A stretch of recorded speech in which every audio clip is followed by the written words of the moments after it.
Hey guys, welcome back to the channel. This is story about what if villagers tried to kill Naruto and Anbu found him and took him under their wing. Part 1. Before I start, please do support for more amazing content and comments for part 2. Do consider to subscribe my channel and share my video to your friends and check out the description as well. Let's start the video. Naruto walked down the street, one hand on his stomach, the other swinging at his side. He was hungry. Very hungry. He walked into the grocery store near his apartment and then walked to the microwavable food section, picking up a cup of instant ramen and walking to the counter. He set the cup on the counter and began to dig out money from his pockets. "I don't want your money." The store clerk snapped. "I'm not selling to a monster like you. Get out of here." "I'm not a monster." Naruto snapped, slamming the money down on the counter. "I'm going to become Hokage. And money is money, so just take it. I'd rather starve to death than accept your money." The clerk snapped. "Get out of here, you monster. Your money is no good here." Just then, Naruto's stomach rumbled. He winced, holding a hand to it as his other hand slipped off the counter, leaving the money. Naruto's head fell, staring at his feet as he turned, walking out of the store. The clerk blinked in surprise, then looked down at the money Naruto had left. More than double what the ramen cup cost. He shook his head, then looked around before sweeping the money into his wallet. Naruto stumbled down a back alley, deciding to take a shortcut home. As he did, he froze. The other end of the alley was blocked by a pair of men, one holding a 2x4 with several nails sticking out of the end and the other a lead pipe. Naruto sighed. He didn't want to deal with this right now. He couldn't go to class at the academy if he got beat up again. He turned to leave, but the closer end of the alley was also blocked. This end had one man with a large stone and one with a kunai. "Please, I just want to go home," Naruto said, stomach rumbling again. "Too bad, monster," the man with the kunai snarled. "We're sick of you infecting our village. We're going to put a stop to it." Naruto sighed and nodded. "Alright," Naruto nodded. "But I'll warn you, I'm a ninja in the academy. I'll kick your asses." "I don't care if you're a Jonin captain," the man with the stone spat. "You'll never be welcome here and no one will miss you." Naruto took a step forward just as something solid and metal slammed into the back of his head, his goggles flying off. He hit the ground, vision blurry and his head numb yet screaming in pain at the same time. His vision returned and he looked up to see the man with the pipe, which now had blood on it. The others all walked over and the man with the knife knelt, grinning. "I'll do the honors," the man smirked. "Goodbye, demon." Then, he drove the knife down into Naruto's back. Naruto couldn't even shout in pain. His vision flared white and he heard the men laughing before their voices grew faint. Naruto's vision returned, allowing him to see the puddle of blood that had formed under him and the reflections of people passing the alleyway, paying him no mind. His heart fell. No one, not one, even cared enough to make sure he was dead. The pain in his back was unbearable, even blotting out his hunger. He looked to the side and saw his goggles, crushed and ruined. "Why do they hate me so much?" Naruto thought as he saw his goggles. He tried to move, but his strength failed him instantly and his vision began to fade. He felt a tear sliding across his nose into the puddle of blood, but then his vision was gone. Naruto groaned, eyes opening slowly. As they did, he saw that he was in a dimly lit room with only one candle for light. The walls were all made of wood and there was someone sitting beside Naruto. He looked over at them, first noticing the long purple hair, then the Anbu mask styled after a cat. He blinked in surprise before looking around again then down. His torso was wrapped in bandages, but to his relief, he was wearing his pants still. "How do you feel?" the Anbu asked. "My back hurts a bit," Naruto said. "And my head. My medical skills are limited," she said. "I'll be able to heal you, but it will take a couple of days. But I'll miss class." Naruto gasped. "I gotta go." "You're not going anywhere," the Anbu said, before taking her mask off and sighing, setting it aside. "Look, Naruto. You've already been asleep for 2 days. You lost a lot of blood when you were attacked. You've been declared dead." "I what?" Naruto gaped. "But I'm alive." "That's true," she said. "Because my team and I found you before you could bleed out. But as far as the village knows, you died in that alleyway. Perhaps that's for the best. You can start a new life under a different name. No one would know who you are. And, if you want, my team and I can even train you." "Really?" Naruto asked, eyes wide. "That'd be so cool." "Good," she nodded. "Then the first 2 things we need to do are to create a new identity for you and then to train you. But, how long will that take?" "Once you've been healed, we'll spend a week training you and creating a new identity, then clear it with Lord Hokage. Then, we'll re-enroll you in the academy." "Will I have to start over?"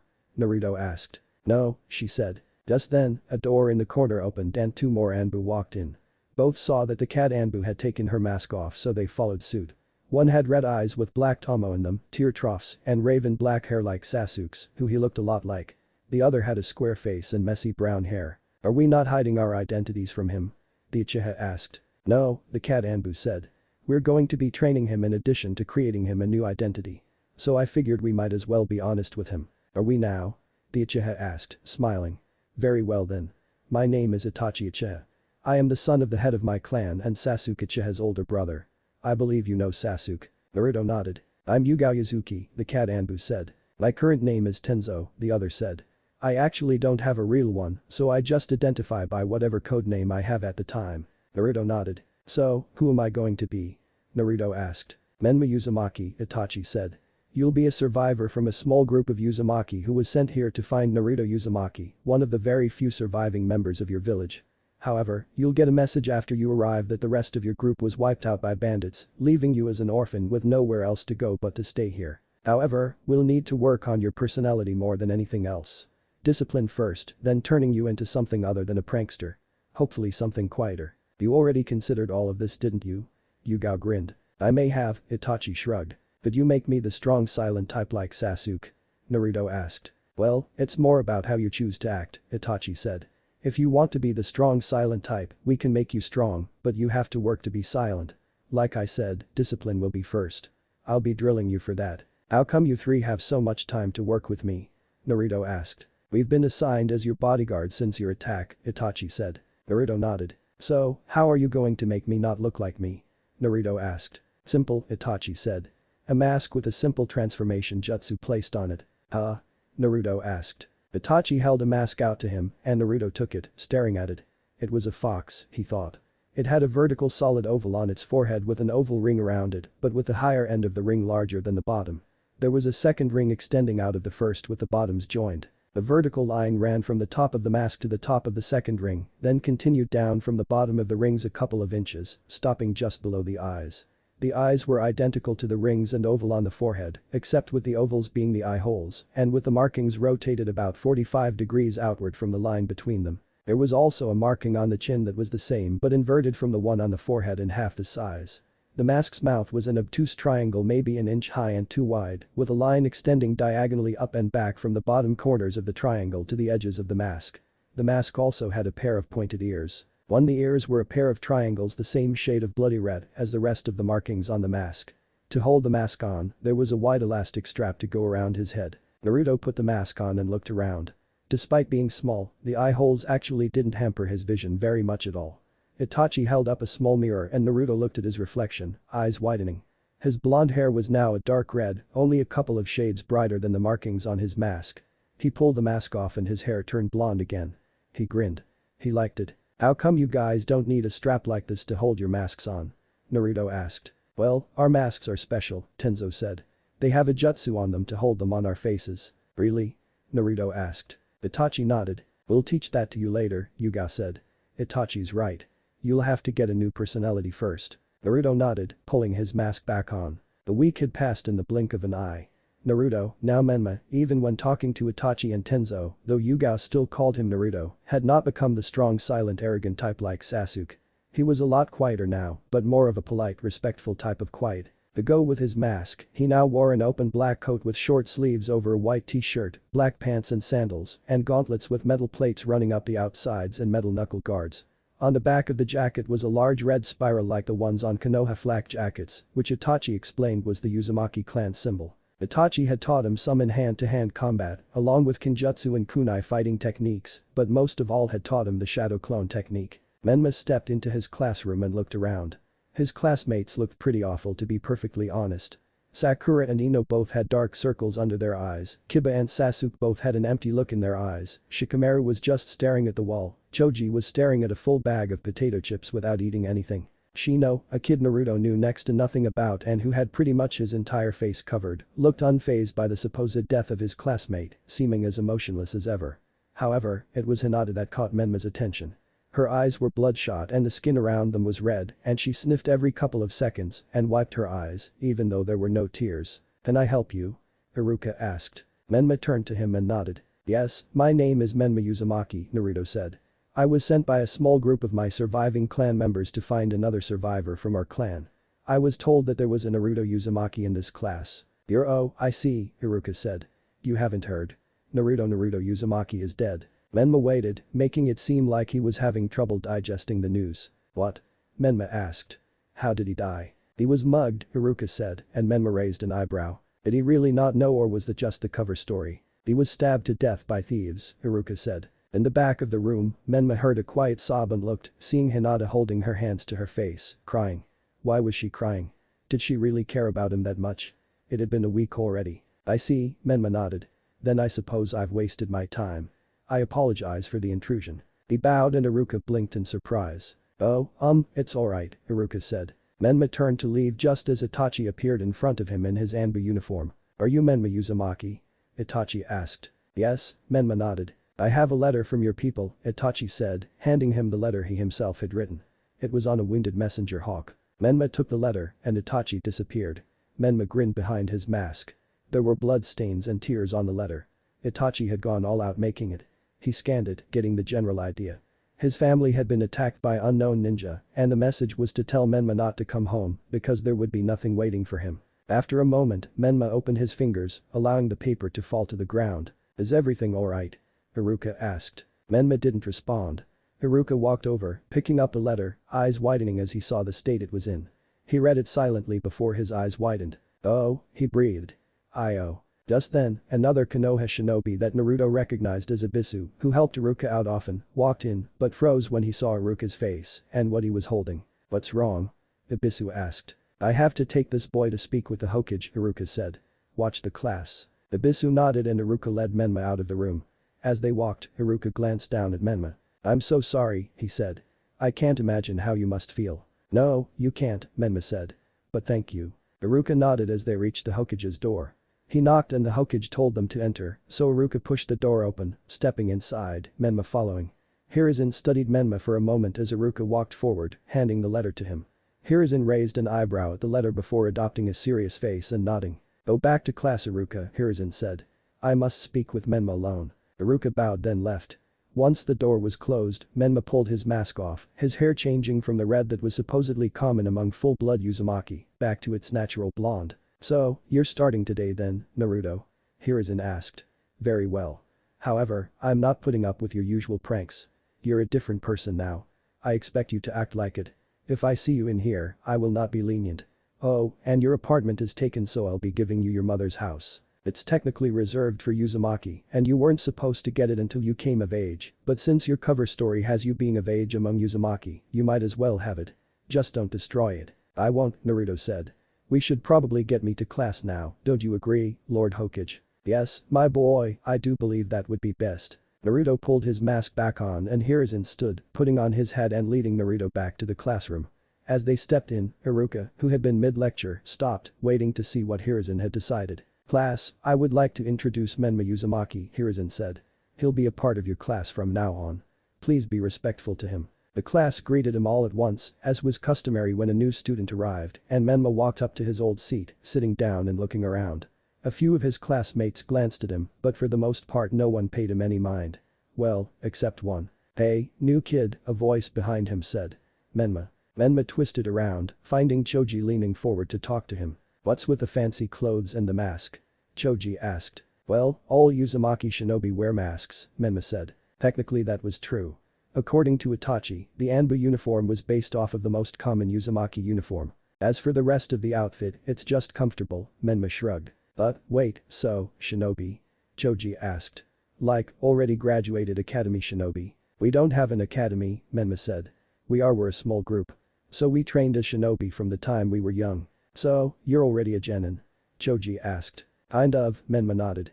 But the Hokage made me agree to continue through the academy with you and pass the exam in order to be recognized as a Leaf Village shinobi. Choji nodded and Menma turned back around. Haruka was teaching something that Itachi had already taught him, or, at least, he hoped he was. He was having trouble paying attention like always. He turned to look back at Hinata, seeing that she was still crying. He felt bad. Part of him wanted to call the charade off just so she would cheer up. However, he had already agreed to it and it would raise too many questions.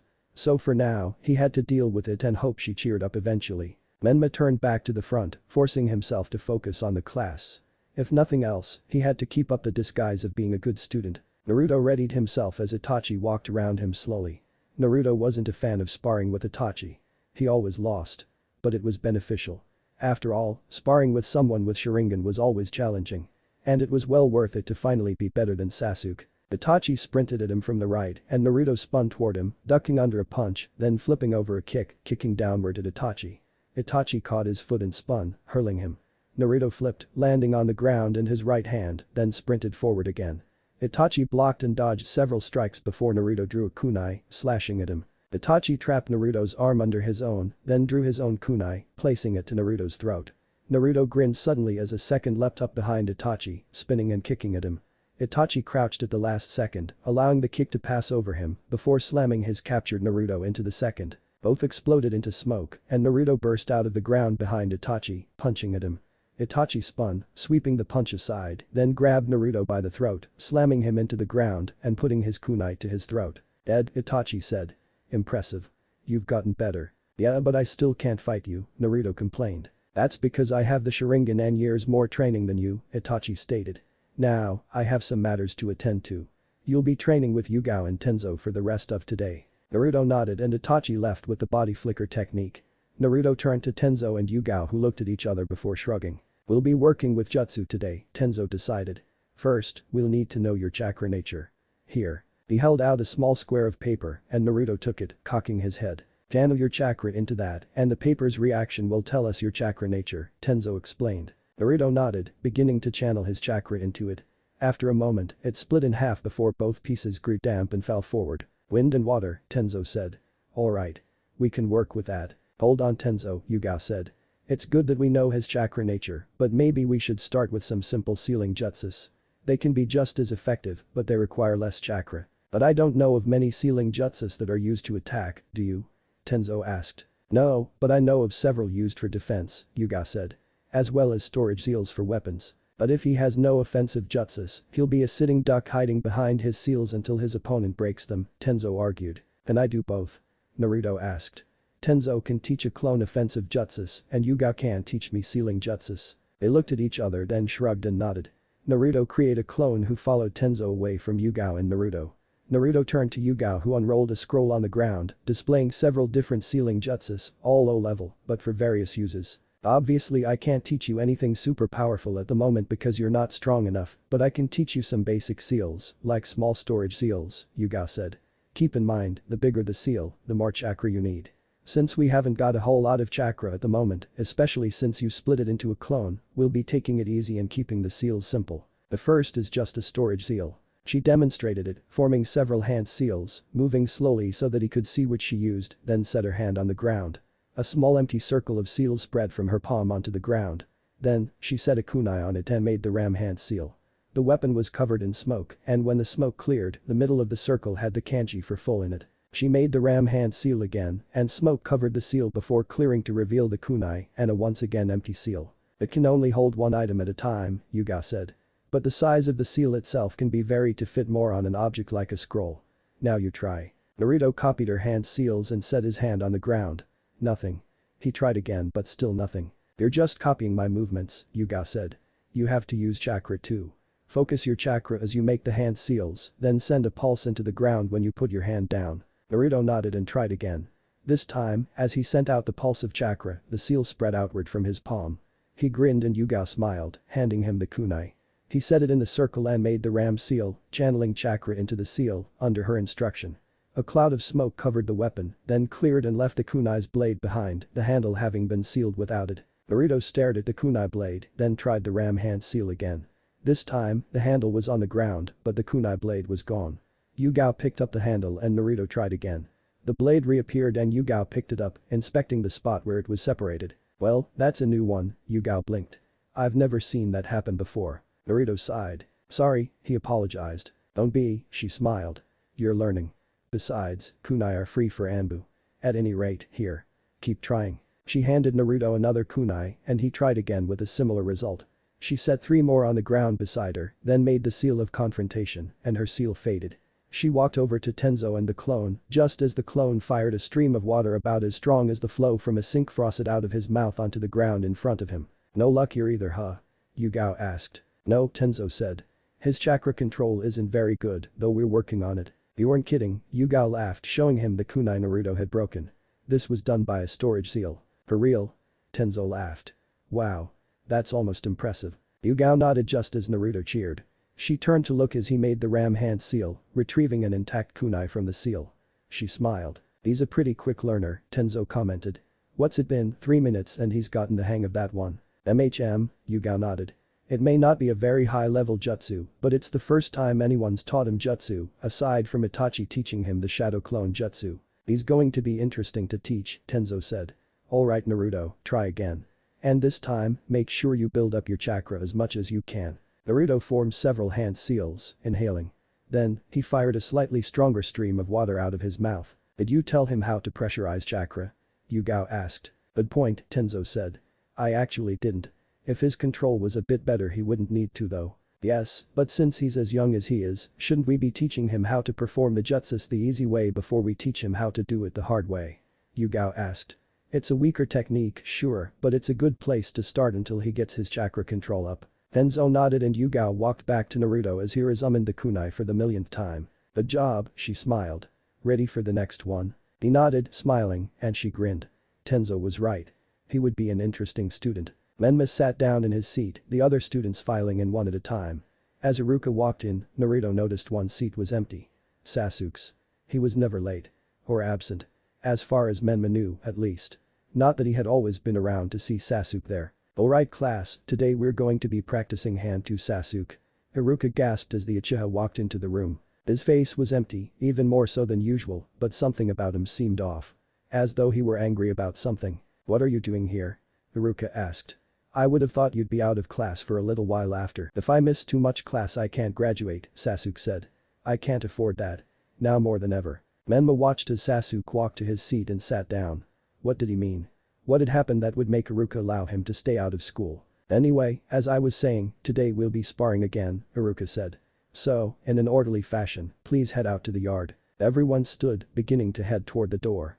Menma caught Iruka looking around cautiously before his face fell and he began to stare at the floor. Was he looking for me? Menma thought. Nah. Couldn't be. He wouldn't look so sad if he was. All I ever did was give him a hard time. Menma followed the others out to the yard, standing with the group off to the side as usual.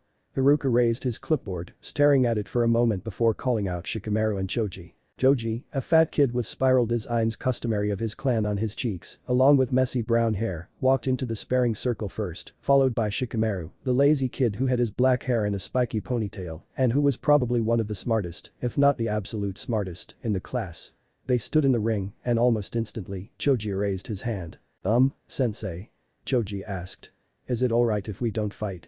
I really don't want to fight against my friends." "Yes Choji," Iruka sighed. "You have to fight. Consider it as training." Suddenly, Shikamaru turned, walking out of the ring. "It's alright Sensei," Shikamaru said. "You can just mark down that I went out of bounds." Again. Menma grinned behind his mask. He was having a serious sense of deja vu. Shikamaru and Choji made the unison sign, then walked out of the circle, and Iruka called out the next two. "Sasuke Uchiha," Iruka said. "And Nar and Menma Uzumaki." Menma looked at Iruka, eyes wide, before seeing that Iruka's face was contorted in pain and sadness. He did miss Naruto. He actually did care. Menma silently walked to the ring, facing Sasuke and taking off his gloves, setting them to the side so that he didn't punch Sasuke with his metal knuckles. Then, he made the seal of confrontation and Sasuke did the same. "Begin," Iruka said. They both sprinted forward and Sasuke threw a punch. Naruto ducked under it, then swept Sasuke's legs out from under him, knocking him onto his back and crouching over him, left arm supporting himself on Sasuke's abdomen and right fist hovering over Sasuke's face. Sasuke stared at the fist, then up at the mask in shock. He narrowed his eyes suspiciously before smiling slightly. "Looks like it's time for a new Mr. Popular around here, you know?" Sasuke asked, smile growing slightly as Menma pulled back a little. "Whatever loser," Menma said, not unkindly. Sasuke's smile grew before something flashed through his eyes and it vanished instantly. Menma stood, holding out his hand. Sasuke accepted it, allowing Menma to pull him to his feet. They made the unison sign then Menma picked up his gloves, pulling them back on.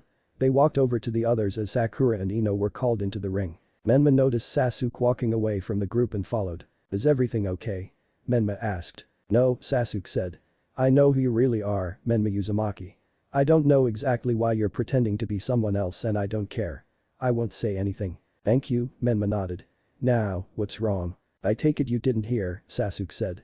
"Last night, one of my clansmen went rogue and slaughtered my entire clan except me." "He what?" Menma gaped. No way. What about Itachi? Is he? You know Itachi? Sasuke asked. He's been training me, Menma said. He's one of the 3 Anbu that saved my life when the villagers tried to kill me. I see, Sasuke said. Well, he's still alive. But I thought you said. Menma trailed off as the information clicked. No. You're lying. Itachi wouldn't do that. I thought so too, Sasuke said. Don't you think I want my own older brother to be innocent? But he told me what he did. I saw him do it. Itachi is a traitor. And someday, I'm going to kill him. But why? Menma asked. Why would Itachi do that? I don't know, Sasuke said. And personally, I don't care. Maybe the Hokage knows, Menma suggested. Maybe if I ask, he'll tell me. Maybe, Sasuke shrugged. Will you? Of course, Menma nodded. I want to know too. Sasuke nodded and Menma turned back to the fight just as Ino and Sakura punched each other in the face, staggering backward and stepping out of bounds at the same time. Have either of them ever beaten the other? Menma asked. I don't think so, no, Sasuke smirked. The 2 of them walked back to the rest of the group and Menma found himself beside Hinata. As was seeming usual now, she was crying. He was amazed she had any tears left. But most of all he felt guilty. Are you alright? Menma asked. I think you've been crying ever since I got here. Hinata looked at him then at the ground. I'm alright, Hinata nodded. That's a lie, Menma stated. What's wrong? It's nothing, Hinata said. You can talk to me, Menma said. It's just Naruto. I used to look up to Naruto, Hinata said, restraining herself from bursting into fits of sobs. And when he died I realized I never got to tell him. She stopped, shaking her head. No, it doesn't matter anymore, Hinata said. He's gone now. Maybe not, Menma said. In fact, he might be closer than you think. Hinata looked up at him confused. My clan believed that those who were lost would always be there to watch over those they care about and those that cared about them, Menma said. But, he never even noticed me, Hinata said. Menma felt a pang of guilt. She was right. He had never paid her much attention. Not even enough to notice that she apparently cared about him quite a lot. That's alright, Menma said.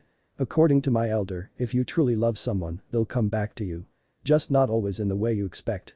In fact, sometimes, you may not even notice that they're there for a while. He also said that if you care about someone enough and they die, even if they never knew you, when they die they are drawn to you by your feelings for them and they watch over you as a sort of repayment for having ignored you in life.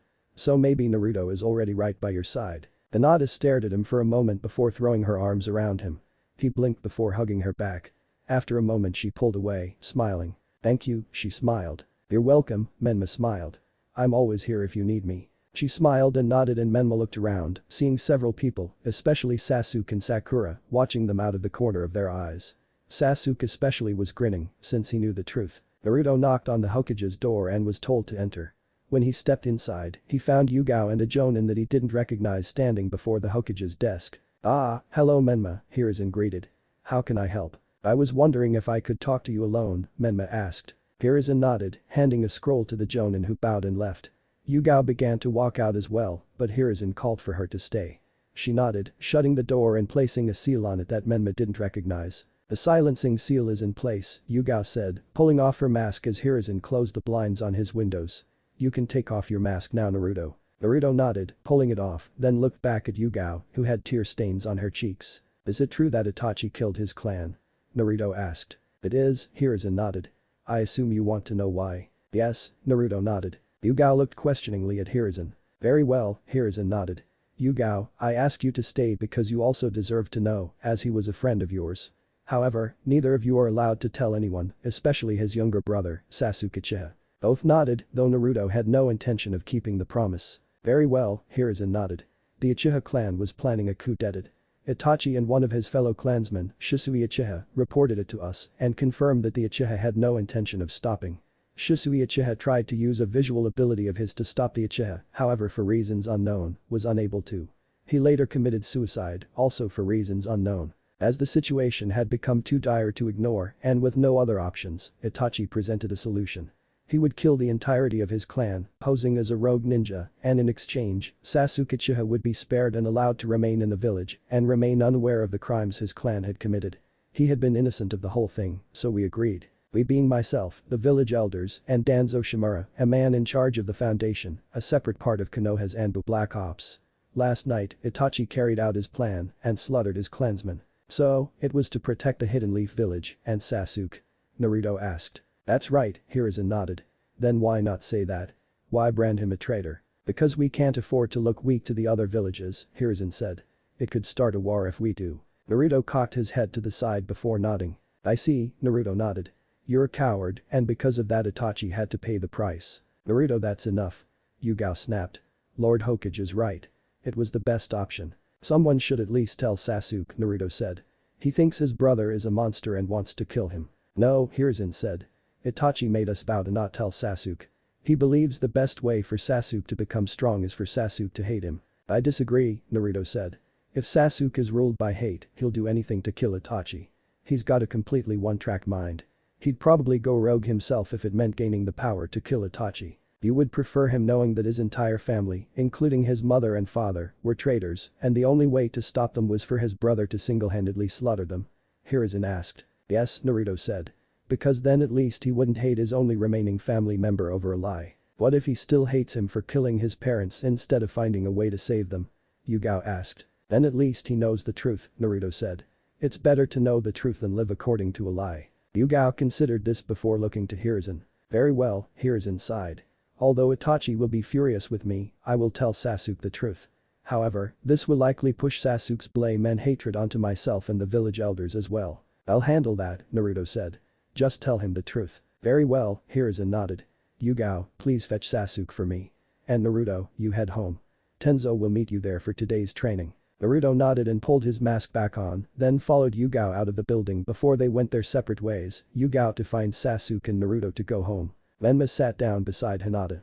She smiled at him but it faded after a moment and she stared at the desk again. He sighed. Then, he looked around the room.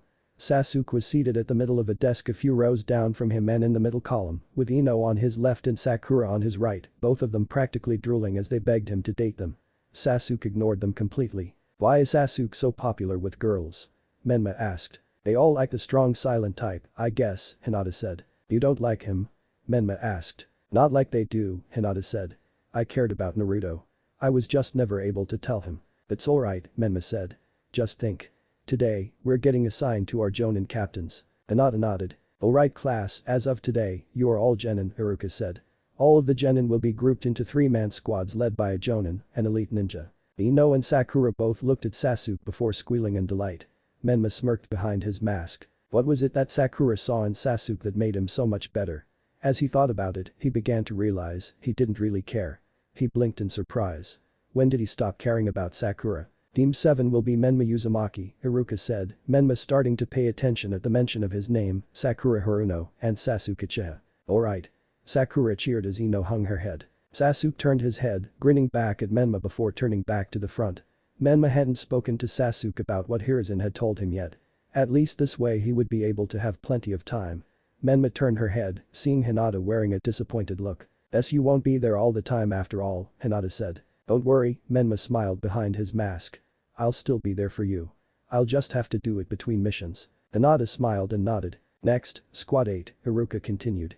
Hinata Hyuga, Kiba Inuzuka, Shino Aburam. I'd hate to be on your squad, Ino was saying to Shikamaru. Now Squad 10, Iruka spoke up. Ino Yamanaka, Shikamaru Nara. Ha! Shikamaru laughed. Did you say something about hating to be on my squad? And, Choji Akimichi, Iruka finished as Ino put her hands to the sides of her head in despair. Those are all the squads. Iruka-sensei, can I trade squads?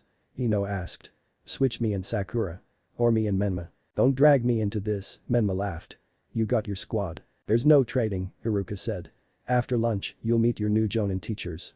Until then, class dismissed. The students all stood, beginning to file out of the room, and Menma walked out with Hinata. Good luck with your new squad, Hinata, Menma said. I'm sure you'll be great. Thank you, she stammered. You too. Thanks, he beamed. I gotta get going. There's someone I'm supposed to meet for lunch today. See you later. Hinata nodded and Menma leapt to the roof of a nearby building, then from there leapt across the roofs quickly until he reached a field where he and his 2 remaining Anbu teachers usually trained. Hello Menma, Yugao greeted. Anything interesting happen at school today? I got stuck on a squad with Sakura and Sasuke, Naruto sighed, rolling his eyes. Is that not a good thing? Yugao asked. I was under the impression you really liked Sakura. Well, I mean, yeah, I used to, Menma shrugged. I don't know, I guess I just don't anymore. I was actually kind of hoping to get on a squad with Hinata. Oh really? Yugao asked, grinning behind her mask. Don't start, Naruto grumbled. It's not like that. I think. Anyway, what are you teaching me today? Well, first, we're going to reinforce your mask with chakra for you, that way it'll be able to get hit without breaking, Yugao said holding out her hand. Then, I'll be teaching you some low-level restraining and paralysis seals. Tenzo is going to continue to teach you offensive jutsus. As usual. Actually I'm going to teach you basic puppet jutsu, Tenzo said. It can be used to control weapons or puppets from a distance and, at higher levels, even other people. Now that sounds fun, Menma grinned pulling his mask off and handing it to Yugao. She channeled her chakra into the mask glowing slightly for a moment before she stopped and handed it back, allowing him to pull it on. Alright, Yugao said. Now, these seals don't require hand seals, but they do require a lot of chakra control. Maybe we should be working on that then, Menma suggested. We have been, Yugao said. Every time we had you channeling your chakra into random objects or create and operate seals, you're improving your chakra control. Yes, but if I mess up a paralysis seal like I did the storage sphere I might hurt you, Menma said. You're really worried aren't you? Yugao asked. Alright. We'll work on chakra control. Here. She handed Menma a kunai, then held up her own. Chakra began to stream along it, at first slowly, but then raging along the blade. Stream your chakra through the blade so that the chakra on either side of the blade roll against each other, as though sharpening the blade, Yugao said. That way, if you throw it at say a tree, it does this. She turned, throwing the kunai, and it streaked through the air, drilling its way through the tree and then into a boulder behind it. Menma gaped at the damage before looking back at Yugao. So, just make my chakra grind against the blade? Menma asked. Yes, she nodded. It's actually a pretty high-level skill, so it'll take you a while to get it. Menma held his kunai up, streaming his chakra into it, then trying to follow her instructions. However, while her chakra had come out looking like spikes racing along the blade, his looked rounded and moved much slower. He grit his teeth, trying to force it to work, but it didn't change. After a moment, he threw it, but the kunai went no deeper than if he had thrown one without his chakra. Man, that's hard, Menma said. Like I said, that technique is pretty high level, Yugao said. If you were able to do it first try I'd be having you teach me. The technique requires a lot of chakra control, the more you have, the easier it is, and the faster you can start it. Once you get the technique itself down, you can also extend the chakra shroud it creates, turning the chakra into a sort of extension for the blade. Menma nodded, just as his clone released its jutsu, and knowledge of basic puppet techniques filled his head. He extended a finger and a chakra thread that was extremely wide and easily visible, shot out to the kunai, and pulled it back to him with a twitch of his finger. Not bad, Yugao said. However, you'll need to refine your chakra for that as well, because the threads are supposed to be too thin to see. I know, Menma sighed holding up the kunai. He channeled his chakra into it again and again when he threw it, it failed to go very deep into the tree. You'd better be getting back, Yugao said. Menma nodded and ran toward the trees, waving back at them. Menma leaned back and groaned. The other teams had all been picked up by their jonin. All except them. Patience Menma, Sasuke said. He'll show up eventually. Yes, but he's so late already, Sakura said. Why? I don't get it. And you think we do? Menma asked. Maybe it's some kind of test. I doubt it, Sakura said. Well it doesn't make a difference either way, Sasuke said. Just be patient. He'll get here when he gets here. Suddenly, the door to the room slid open and a jonin with silver hair spiked up and to the left and his forehead protector pulled down over his left eye stepped through, looking around at them. It's about time, Menma groaned. What kept you? Shut up Menma. Sakura snapped. Don't be so rude. I'm sorry sensei. He's usually not like this. Menma blinked. She was right. He was starting to act like Naruto again. He looked over at Sasuke who simply sat in silence, watching the jonin. I'm sorry, the jonin said. I got sidetracked a bit. It's alright, Menma sighed. Sorry for being rude. What are we doing first? First, we're getting out of this classroom, the jonin said. He turned walking away and they all followed. After a few minutes, they reached a spot overlooking most of the village, and the jonin leaned against the railing facing the steps where the others sat down. Sasuke sat in front with Sakura off to his left and a little behind him, where she could stare without him seeing her, and Menma sat off to the side, watching Kakashi. Alright, why don't you introduce yourselves, one at a time, the jonin suggested. Introduce ourselves? Sakura asked. What are we supposed to say? Things you like, things you hate, the jonin offered. Dreams for the future. Hobbies. Things like that. Why don't you go first, Menma suggested. That way we see how it's supposed to work. Me? The jonin asked. I'm Kakashi Haddock. Things I like and things I hate I don't feel like telling you that. My dreams for the future I never really thought about it. As for my hobbies I have lots of hobbies. That was totally useless, all he really told us was his name, Sakura muttered. Okay, your turn, Kakashi said nodding to Menma. You on the right, you first. Alright, Menma nodded. My name is Menma Uzumaki.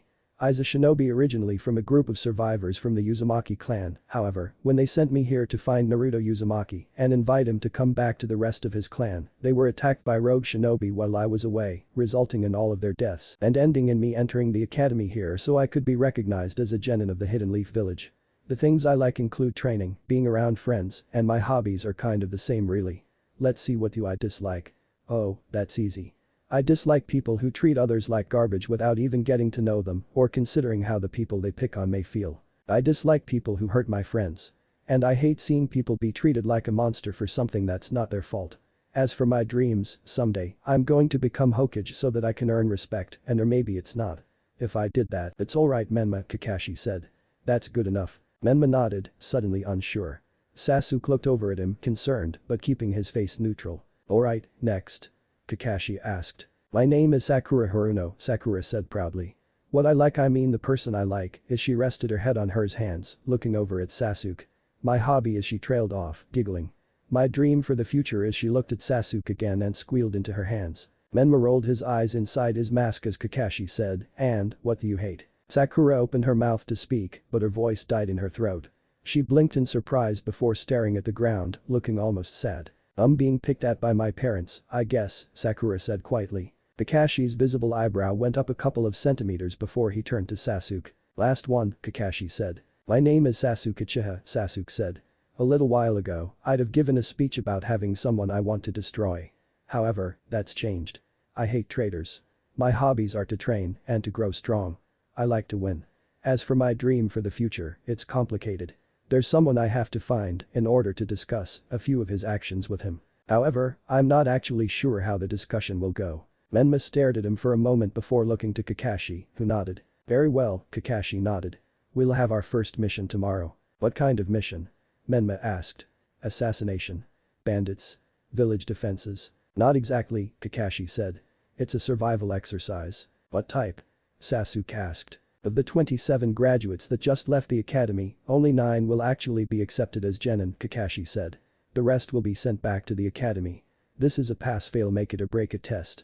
And the chance that you'll fail is at least 66%. But wait, if we still have to pass your test to become genin, what was the graduation test for?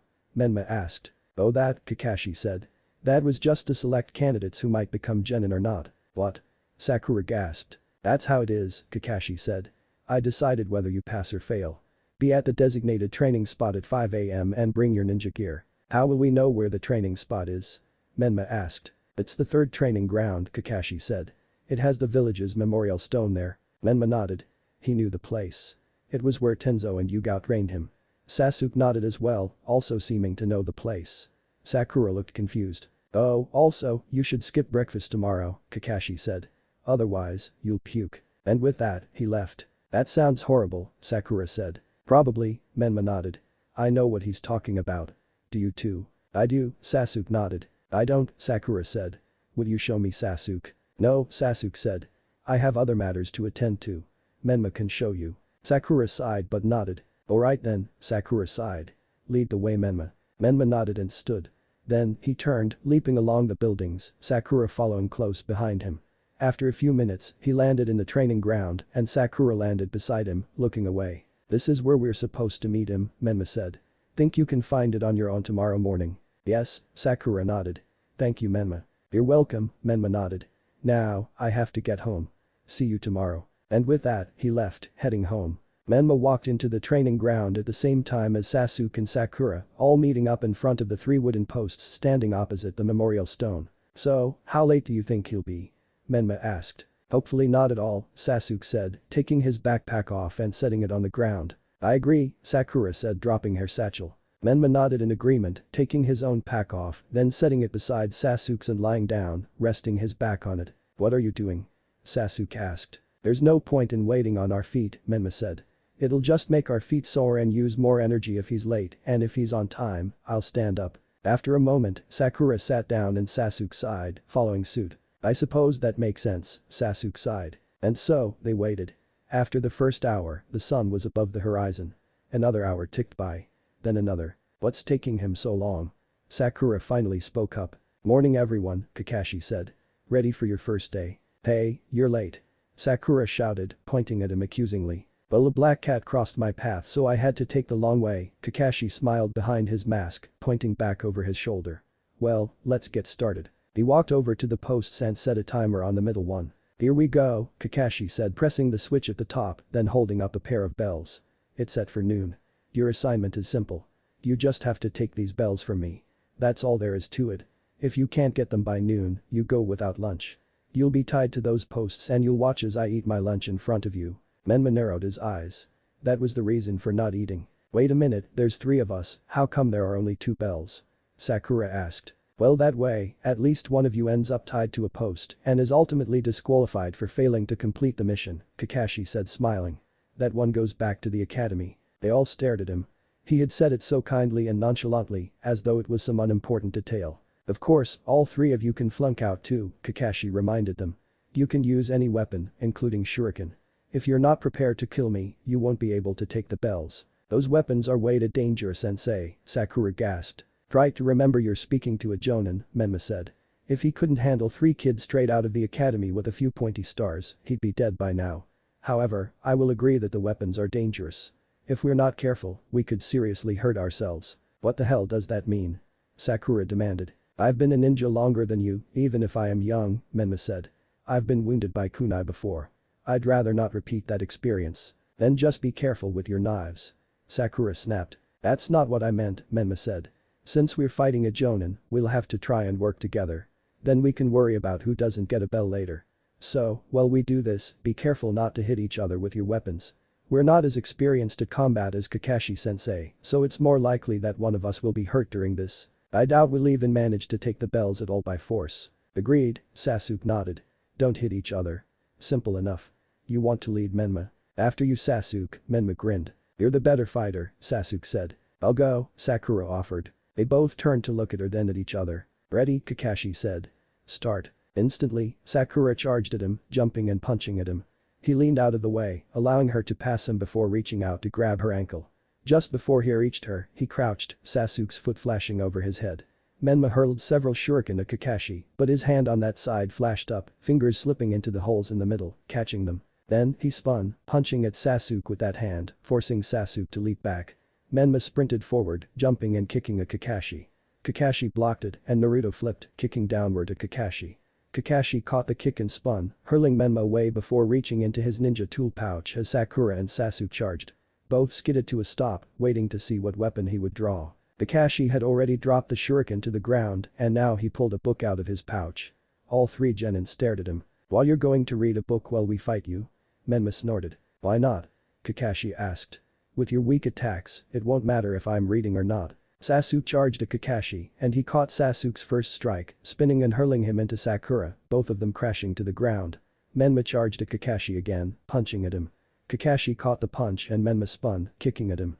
Kakashi dropped to a crouch and Menma flipped, kicking at him. Kakashi swatted Naruto's foot away with his book before jumping and kicking at him. Menma managed to spin, forcing himself to the ground and under the kick, then leapt to Kakashi, punching at him. However, before he could reach him, Kakashi vanished. Menma stopped, looking around. Kakashi was simply gone. Menma, look out. Sakura suddenly shouted. He looked back to see Kakashi behind him, fingers clasped over his book in the tiger hand seal. Too late, Kakashi said, driving his hands forward.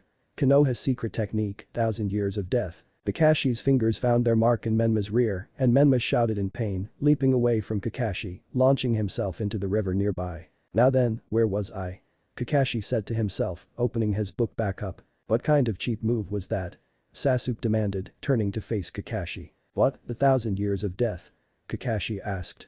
Quite effective, wasn't it? Sasuke growled in annoyance, sprinting forward, leaping and kicking at Kakashi. Kakashi blocked it with his book and Sasuke caught the front of his flak, spinning himself around Kakashi, getting Kakashi moving before landing on his feet and hurling Kakashi at Sakura. Sakura grinned, stepping forward and punching at him. However, before she could hit him, he flipped, using the book to knock her fist aside, then grabbed her by the back of the dress, flipping and hurling her into the air. As she fell, Menma dragged himself out of the water. Hey Kakashi. Menma shouted.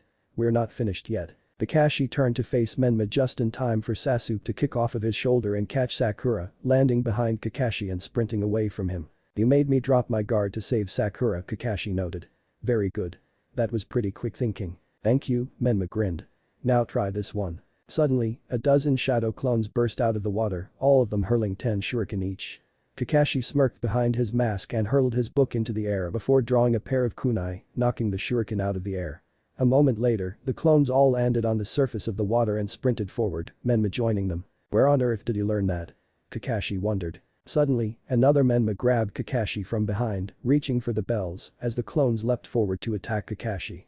At the last second, Kakashi reached over his shoulder, grabbing the Menma on his back and using him as a shield at the same time as taking the bells back from him. Then, he disappeared as the Menma he had shielded himself with exploded into smoke. Damn, Menma growled. So close. He sighed and looked to the side, a flash of silver catching his eye. He stared at the bell on the ground, then grinned behind his mask. No fucking shit, Menma grinned. What luck. A bell, lying on the ground below a tree. That's not suspicious at all. He grinned and looked around. Then, he held out a hand. A chakra thread shot out of his finger to the bell and he tugged, the bell flying into his palm as the chakra thread faded. Then, a twitch-up snare shot up from just in front of the bell and Menma grinned, turning and walking away from the tree. Sakura and Sasuke jogged over as he did and he tossed the bell to Sakura. Why me? Sakura asked. Because me and Sasuke have the best chance of taking it by force, Menma said. So we'll get the other then decide which of the two of us gets it. Sasuke nodded and Sakura did as well. Menma took Sakura's hand and placed a small storage seal on her palm, then set the bell on it and sealed it. Sakura nodded and the three of them spread out to look for Kakashi. As they did, Menma slipped into a thick bush, sending a clone out ahead before turning and silently making his way through the trees after the others. After a few minutes, he found Sasuke, tailing him silently. Before long, however, Sakura screamed. Menma swore, readying himself to go to her rescue, but stopped. If he had already gotten to Sakura and put her out of commission one way or the other, he'd be after Sasuke. But then again, he couldn't exactly leave Sakura. He growled in annoyance, knowing it was a trap, but all the same he took off at a run, heading after Sakura. After a few minutes, he dropped into a clearing where Sakura was on her knees, hugging herself and sobbing. He looked around carefully for Kakashi, then sprinted forward to Sakura. He shook her shoulder but she didn't react. Jinjutsu. He remembered Itachi teaching him to break it and made the seal of confrontation, channeling his chakra into her, breaking the jutsu. Wa Menma. Sakura breathed. It was a jinjutsu. Yes, Menma nodded. Let me see the seal. She held her hand up but the seal was empty. Shit, Menma sighed. He got it. Alright. He'll be going after Sasuke next. Let's go. Sakura nodded and followed Menma as he sprinted through the trees, heading straight to the clearing where he had left Sasuke. Just as they arrived, Sasuke exhaled a massive fireball at Kakashi. Menma and Sakura sprinted forward but stopped a short distance away. Well, he did say go all out, Menma sighed. Just then, a pair of hands burst out of the ground, grabbing Sasuke's ankles, then dragging him downward until he was buried up to his neck. Kakashi rose out of the ground behind him and Menma began to make hand seals. Hold your breath Sasuke, Menma said. Menma inhaled, pulling his mask off to the side just enough to use the jutsu, but not enough to blow his cover as Kakashi turned toward him. He moved to jump away just as chakra threads attached themselves to his wrists and ankles, holding him in place. Then, Menma exhaled, a stream of high-pressured water blasting out of his mouth. It crashed into Kakashi, blasting him away before losing power and hitting Sasuke in the face, weakening the ground around Sasuke as well. Then, Menma slid his mask back into place and ran over to Sasuke, pulling him out of the ground. You used a water-style jutsu to get me away from Sasuke at the same time as making rescuing him easier, Kakashi said. I would love to know who trained you. They were very skilled. Menma smirked, nodding. I agree, Menma nodded. He would most likely be honored to hear you say that. Kakashi smiled before disappearing. Alright, Menma said. Let's go find our sensei again. We're running out of time and are once again bell-free. Sasuke nodded and they turned, sprinting back to the main training ground. Just as they stepped out of the trees, the timer went off and Kakashi, who was standing beside it, shut it off. Time's up, Kakashi said. And I have both of my bells again. So, it looks like you all fail. Darn, Menma sighed. We were close. You were, Kakashi agreed. Tell you what. Because you came so close, I'll give you an extension. You can try again after lunch. However, the one among you who did the worst is not going to eat. Menma smiled behind his mask and nodded. Sakura, Kakashi said. Please come stand against this pole. Sakura groaned walking over and standing against the pole. Kakashi tied her to it, then turned to the other two. I'm impressed by your teamwork, you two, Kakashi said. Keep it up and you may just get those bells after all. Kakashi walked past them, stopping in front of the memorial stone. The names of my best friends are engraved on the stone, Kakashi said. They're the names of heroes who died during the Great Shinobi Wars, right? Menma asked. Yes, Kakashi nodded. And from the Nine Tails attack on the leaf. Alright. I'm going to get some lunch for myself. You two had better eat quickly. However, if either of you feed Sakura, the one who does, immediately fails. And then he and Sakura will not be heading to the academy. They will be removed from the program. You will be unwelcome as Leaf Village Shinobi and you will never be allowed to try again. Do I make myself clear? Yes, Menma nodded. Completely, Sasuke said. Absolutely, Sakura agreed. They eat, I don't. Understood. Alright then, Kakashi said. I'll be back in an hour. And with that, he left with the body flicker technique. Menma opened his lunch, pulling his mask off to the side enough to get food into his mouth and eating about a quarter quickly as Sasuke ate slowly, then stood, turning to face Sakura. Are you sure? Sasuke asked. We need to be able to fight as a team and she's no good to us if she's falling over from hunger, Menma said. Here. Eat. He held out a clump of rice with his chopsticks and Sakura reached out, eating it. However, the moment she did, a massive explosion launched the food out of Menma's hands as smoke shot into the air in front of Sakura. Menma turned, holding up a hand as it suddenly cleared and Kakashi glared at him. You. Kakashi seethed. You broke the rules. I hope you're ready for the consequences. He made several hand seals and the sky above them grew dark with storm clouds, lightning flashing through them. Menma's eyes widened. That was some jutsu he was cooking up. Any last words? Kakashi asked. Menma gulped. He couldn't take Kakashi alone. Maybe not even with Sasuke. But he was not dying without putting up a fight. Not again. Yeah, Menma said. You can make all the rules you want and you can threaten me with anything. But like I said before, I care about my friends. So no matter what may happen to me, I'll never abandon them, whether they're being held by the enemy or tied to a post and refused lunch, I'm going to help them. It's just who I am. So if you want to kick me out and stop me being a ninja, then fine. Go ahead. But don't punish them. I broke the rules. Punish me. What? Sakura gasped. No. You can't punish him. I'm the one that got myself tied to the pole, it's my fault. Punish me. It's my fault, Sasuke said. I could have stopped him and I chose not to. Therefore the punishment is mine to bear. Really? Kakashi asked. You all want to be punished together for Menma's transgression. They all nodded. Good, Kakashi snarled before smiling as the clouds began to part. You pass. Excuse me? Menma blinked. You pass, Kakashi said slowly. You're the first group to succeed. But, wait, how'd we pass? Sakura asked. The other teams all did exactly what I said and fell into every trap, Kakashi said. They couldn't think for themselves. A ninja must see through deception. In the ninja world, those who break the rules are scum, that's true. But, those who abandon their friends are worse than scum. Menma grinned behind his mask. He was starting to like Kakashi. He could see by the others' faces that they did too. The exercise is over, Kakashi declared. Everyone passes. Squad 7 starts its first mission tomorrow. Menma grinned, drawing a kunai and cutting Sakura free. She sighed in relief, stretching her muscles, and Menma put his kunai away. Alright, Kakashi said. Let's go get something halfway decent for lunch, Menma grinned and they all left the training ground, heading into town to eat. Menma stepped into the Hokage's office with the rest of his team and Hiruzen smiled at him. Welcome, Hiruzen greeted. Congratulations on passing the exam. That's actually very impressive. However, I'm afraid that your original C-class mission must be put on hold. Why? Kakashi asked. It would seem that a certain group of rogue shinobi is currently ransacking Uzushiogakure, Hiruzen said. Menma tensed. That was the name of the Uzumaki clan's village, if memory served. Is it the group that wiped out my family? Menma asked. Most likely, Hiruzen nodded. We don't know what they're after, but they seem determined to find it. Our Anbu reported there were 12. That's not a lot of information, Kakashi said. Do we know anything about them? A little, Hiruzen nodded.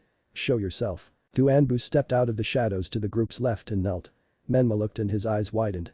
Tenzo and Yugao. Tell them what you told me, Hiruzen said. 3 days ago, the Hidden Leaf sensed a strange chakra in Uzushiogakure, Yugao said. We were sent to investigate and when we arrived, we found the rogue shinobi attempting to break through a barrier around the village's main temple's ruins. They were unsuccessful, but they didn't look to be giving up any time soon. And you want us to go? Kakashi asked. No, Hiruzen said. I don't. But I suspect Menma may be able to get through the barrier and we need to investigate the source of the chakra. So I'm sending you along with teammate. Teammate? Kakashi asked. I see. Very well. When do we leave? Immediately, Hiruzen said. Teammate will meet you at the gate. And Kakashi, just so you're aware, this mission is labeled as A rank. However, we don't know the strength of the rogue shinobi. To be able to take down a group of Uzumaki, they would need to be strong. Be ready for a nasty fight. Even if you have to flee, your top priority is getting Menma to the barrier so that he can go inside, if I'm correct. Menma, if you cannot get through, retreat. Understood, Menma nodded. Hiruzen nodded and waved his hand, dismissing them. Menma's team left and Menma closed the door, Yugao placing a silencing seal for him. Menma pulled his mask off and turned to Hiruzen. Alright, now what's actually going on? Naruto asked. The rogue shinobi are actually trying to breach a barrier around Yuzushiagakure's temple, Hiruzen said. However, the rogue shinobi are Chunin at best. Somewhere in the temple, something or someone erected the barrier when our Anbu reached the temple to keep them out. The Anbu sent a message about it and I sent these two to investigate. When we arrived, there were rogue shinobi attempting to breach the barrier and no sign of the Anbu, Tenzo said. Either the rogue shinobi took them down or whatever created the barrier did. Either way, you'll need to be careful. Well, the shinobi don't seem strong, they could be either hiding their power or there could be something else in that village. Naruto nodded and pulled his mask back on. On the plus side, maybe while I'm there I can learn all kinds of new jutsu from my village, Menma grinned. Gotta go. Yugao undid her seal and Menma left, catching up to the others outside. What was that about? Sakura asked. Lord Hokage wanted to speak with me about what I'm going to do in the temple, Menma said. Alright everyone, Kakashi said. Let's go meet up with the others and get going. They all nodded and headed to the gate, finding teammate waiting. Shino was standing off to the side, silent as always, and Kurenai was looking impatient as she had her arms crossed and was tapping her foot. Menma, however, had his attention drawn by something else. Kiba was standing off to the side with Hinata. Judging from their expressions, it wasn't your typical friendly chat. Hey Hinata, Menma smiled, landing beside her. She smiled at him happily. Told you I'd be around, Menma smiled. Hello Kiba. Hey Menma, Kiba said, halfway dismissing him, halfway disgruntled that he had cut in on their conversation. Anyway, Hinata, I get that you miss Naruto, and I get that you want to believe he's still around, but I just think it's a bad idea to keep this idea that his ghost is protecting you in your head. Ghosts aren't real. And Naruto would have gone to heaven by now. Or maybe. Don't say that. Hinata snapped. Naruto would never. Naruto is closer than you think, Kiba, Menma said. And what's wrong with her being in love with someone who's not around anymore? Nothing, Kiba said. Nothing. I understand that. It's just. Time to go you three. Kakashi called out. We're coming. Menma responded. Look, just drop it, alright. You don't know for sure if Naruto's gone or still here, so you have no right to tell Hinata he's gone. Kiba stared at him for a moment before sighing and nodding. Alright, Kiba sighed. Fine. Let's just go. Menma nodded and the three of them ran after the others, catching up after a minute. Menma fell behind, taking up the rear. As they ran, Kiba kept glancing at Hinata. Menma tried to ignore it the same way he was trying not to stare, but both were increasingly difficult as they traveled. After a few hours, they stopped for a lunch break and Menma decided to do something he probably shouldn't and created a clone who hid in the trees above them when they stopped. Menma sat down with his team, allowing Kiba to think he and Hinata had some privacy.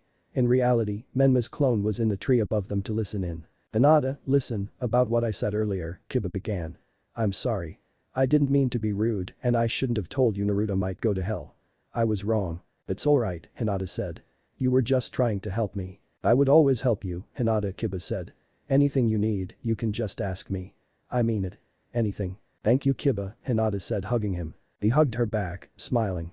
However, as Menma's clone watched, Kiba held onto Hinata for a bit longer than was necessary. Even when Hinata tried to pull away. Finally she managed to extract herself from his arms and he smiled sheepishly. Sorry, Kiba said, scratching the back of his head. Dogs are really affectionate. Menma's clone rolled his eyes.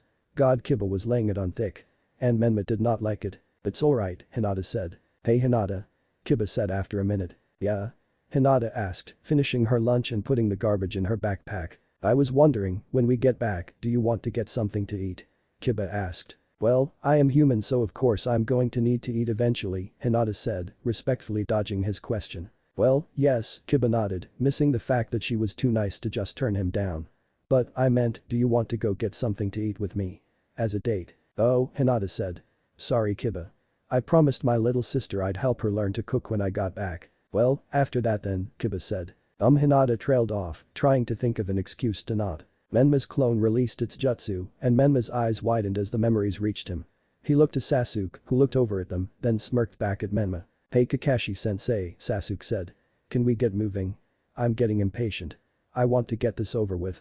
Me and Sakura have a date when we get back. Sakura began to choke on her rice bowl instantly and Kakashi raised an eyebrow before nodding. Alright, Kakashi nodded.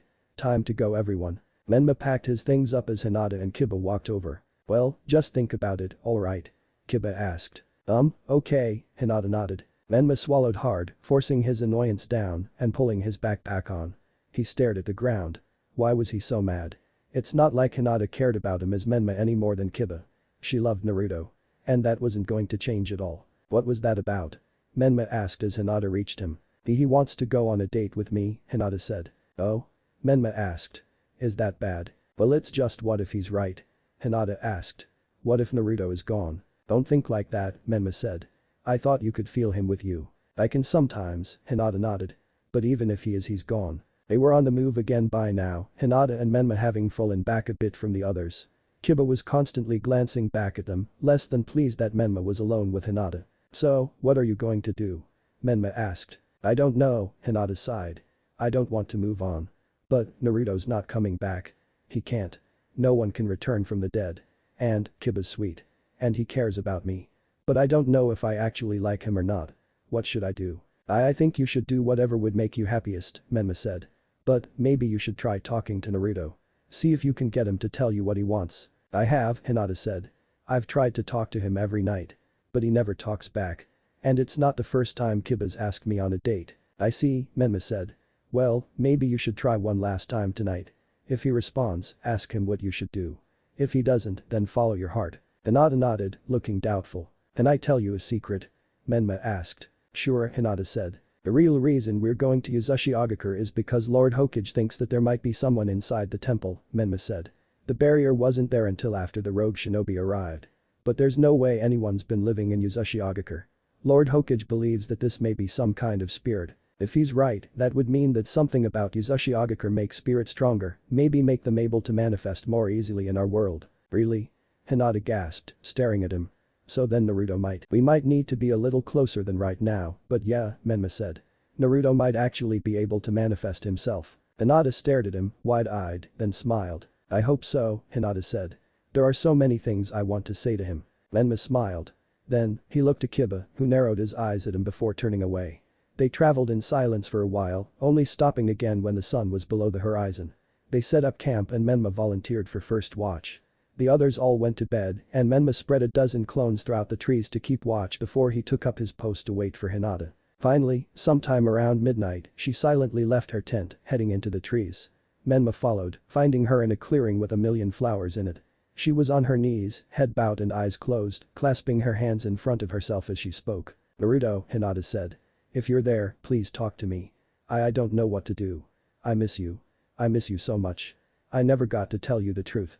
Please. Menma silently stopped behind her, taking his mask off and setting it aside, then used a transformation jutsu to change his clothes back to his orange jumpsuit. Then, he stepped out. Hinata, he said. She spun, staring at him in shock and awe. Then, she stood, legs trembling, and beginning forward. He frowned, seeing the tears in her eyes. I'm sorry, Hinata, Naruto said. I never meant to hurt you. She stopped in front of him and reached out, wanting to touch him, to see if he was solid, but afraid, as though doing so might make him disappear. He reached up, taking her hand and putting it on his cheek. She smiled, tears flooding down her face before stepping forward, hugging him and sobbing into his chest. It's alright, Hinata, Naruto smiled. I'm here. I'm still here. You never answered, Hinata sobbed. I'm sorry, Naruto said. I tried, but it was hard for me. It's a long way from the spirit world to here. He winced. He hated lying to her. He wanted to tell her the truth. But he couldn't. Have you been watching? Hinata asked. Of course I have, Naruto smiled. I'm so sorry for putting you through so much pain. It's alright, Hinata smiled. But what should I do about Kiba? I can't tell you that, Hinata, Naruto said. I can't make your decision for you. But I don't know what to do, Hinata said. I know, Naruto said. You're so kind and sweet. You don't want to hurt Kiba, you don't want to hurt anyone. Whatever choice you make, I'll agree with. No matter what? Hinata asked. Yes, Naruto nodded.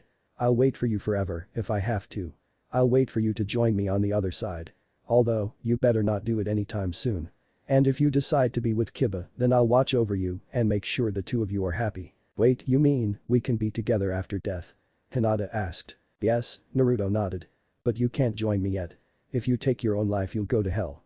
And you have to give it your all to be the best you can in the meantime. But then I can be with you? Hinata asked. Yes, Naruto nodded. If you do, you and I can be together in the afterlife. Hinata smiled, tears rolling down her cheeks again. Okay, Hinata smiled. Alright, Naruto said. But, you know, Menma cares about you too. He does? Hinata asked. Yes, Naruto nodded. Very much. Hinata's face betrayed her guilt and sadness. Hey, Naruto smiled. Don't be like that. Things will be fine. You'll see. Hinata smiled and nodded before blushing a bit and staring at the ground. What is it? Naruto asked. I never got to tell you, Hinata trailed off. You can do it now if you want, Naruto smiled. Hinata looked at him, unsure, then smiled and nodded. And Naruto, I've always been afraid and nervous. But, when I saw you, you were always so brave and determined. And no matter how anyone treated you, you always tried your hardest. And, whenever I was bullied, you were always there to stand up for me, even though you got beat up for it. I never got the chance to thank you before. And I was never able to tell you the truth. I was always too afraid of you rejecting me and too worried that you loved Sakura instead. But I love you, Naruto. I love you with all my heart. And I'll wait as long as I have to in order to be with you again. Naruto smiled, his body going numb as warmth spread through him. How had he never noticed Hinata before? You and Naruto? Hinata asked. Yeah? Naruto smiled. You see, can I kiss you? Hinata asked, face bright red. Naruto paused. He wanted to kiss her. But he also wanted to be with her as Menma, not just have her waiting for what she thought was a ghost until they died. Maybe, he could tell her the truth. Sasuke already knew who he was. What harm would it do if Hinata knew too? He pushed the thought aside. He couldn't tell her. Not yet. Maybe someday, but for now, he had to stay dead. Of course, Naruto smiled finally. Hinata smiled, swallowing hard and slowly leaning toward him. He leaned in as well, meeting her halfway. The moment their lips met, his head went completely light. Hinata sighed, arms wrapping around his neck as his went around her back. Naruto felt Hinata pouring every ounce of love she had for him into it, so he did the same. The kiss lasted for what felt like hours. Finally, they pulled away to breathe and Hinata giggled upon seeing he was breathing as hard as she was. What's so funny? He asked. I didn't know ghosts needed to breathe, Hinata smiled. It's more habit than anything, Naruto smiled, leaning forward and kissing her again, more gently this time. She kissed him back happily. After a couple of minutes, he finally pulled away. Reaching up and removing her arms from around his neck, kissing her palms. I have to go now, he said. It might be a while before I can talk to you again. It's alright, Hinata smiled. I'll wait as long as I have to. Naruto smiled and kissed her again. She closed her eyes, kissing him back. Then, before she had the chance to open her eyes again, he used the body flicker technique to get back to his mask, releasing the transformation jutsu on his clothes and pulling his mask on. Then, he walked out of the trees. What are you doing out here? Menma asked. I was talking to Naruto, Hinata smiled, tears in her eyes again. How'd it go? Menma asked, smiling behind his mask. Better than I ever dreamed, Hinata smiled. He was so real. I could actually touch him. It was like he was alive again. I got to tell him how I feel and I even got to kiss him. She blushed and Menma's smile widened. That's great, he smiled. Did you ask him for advice? Yes, Hinata nodded. He said that he's waiting for me on the other side. And that he'll support me and watch over me no matter what I decide, but that he can't make the choice for me. And he also told me that you have feelings for me as well. I see, Menma said. Sounds like he's got a bit of a big mouth. Yes, Hinata laughed. Why didn't you say anything? Because I knew that you were still in love with Naruto, Menma said. I knew that no matter what I did, I could never compare to him for you. So I didn't try. I spent my time trying to help you cheer up. And I spent my time trying to find a way to reunite you with him. What? Hinata asked. While it's true that our loved ones watch over us, it's rare that they actually find a way to manifest themselves, Menma said. I've been searching every scroll I can get my hands on for a way to bring the dead back to life, or to at the very least allow someone to talk to the spirits of their dead loved ones. I haven't found anything. But it seems that something about Uzashigakure made that pointless. He said we wouldn't be able to see each other for a while after this, Hinata said. Maybe it is extremely difficult to cross over to see you, Menma suggested. Maybe he needs to rest so he can do it again. Hinata nodded before walking over, hugging him. He hugged her back and she tightened her grip. Thank you, she smiled. Thank you for everything you've been doing. And thank you for convincing me to try again. You were right. I'm going to wait for Naruto. I'm sorry. It's alright, Menma smiled as she pulled back. I already knew that.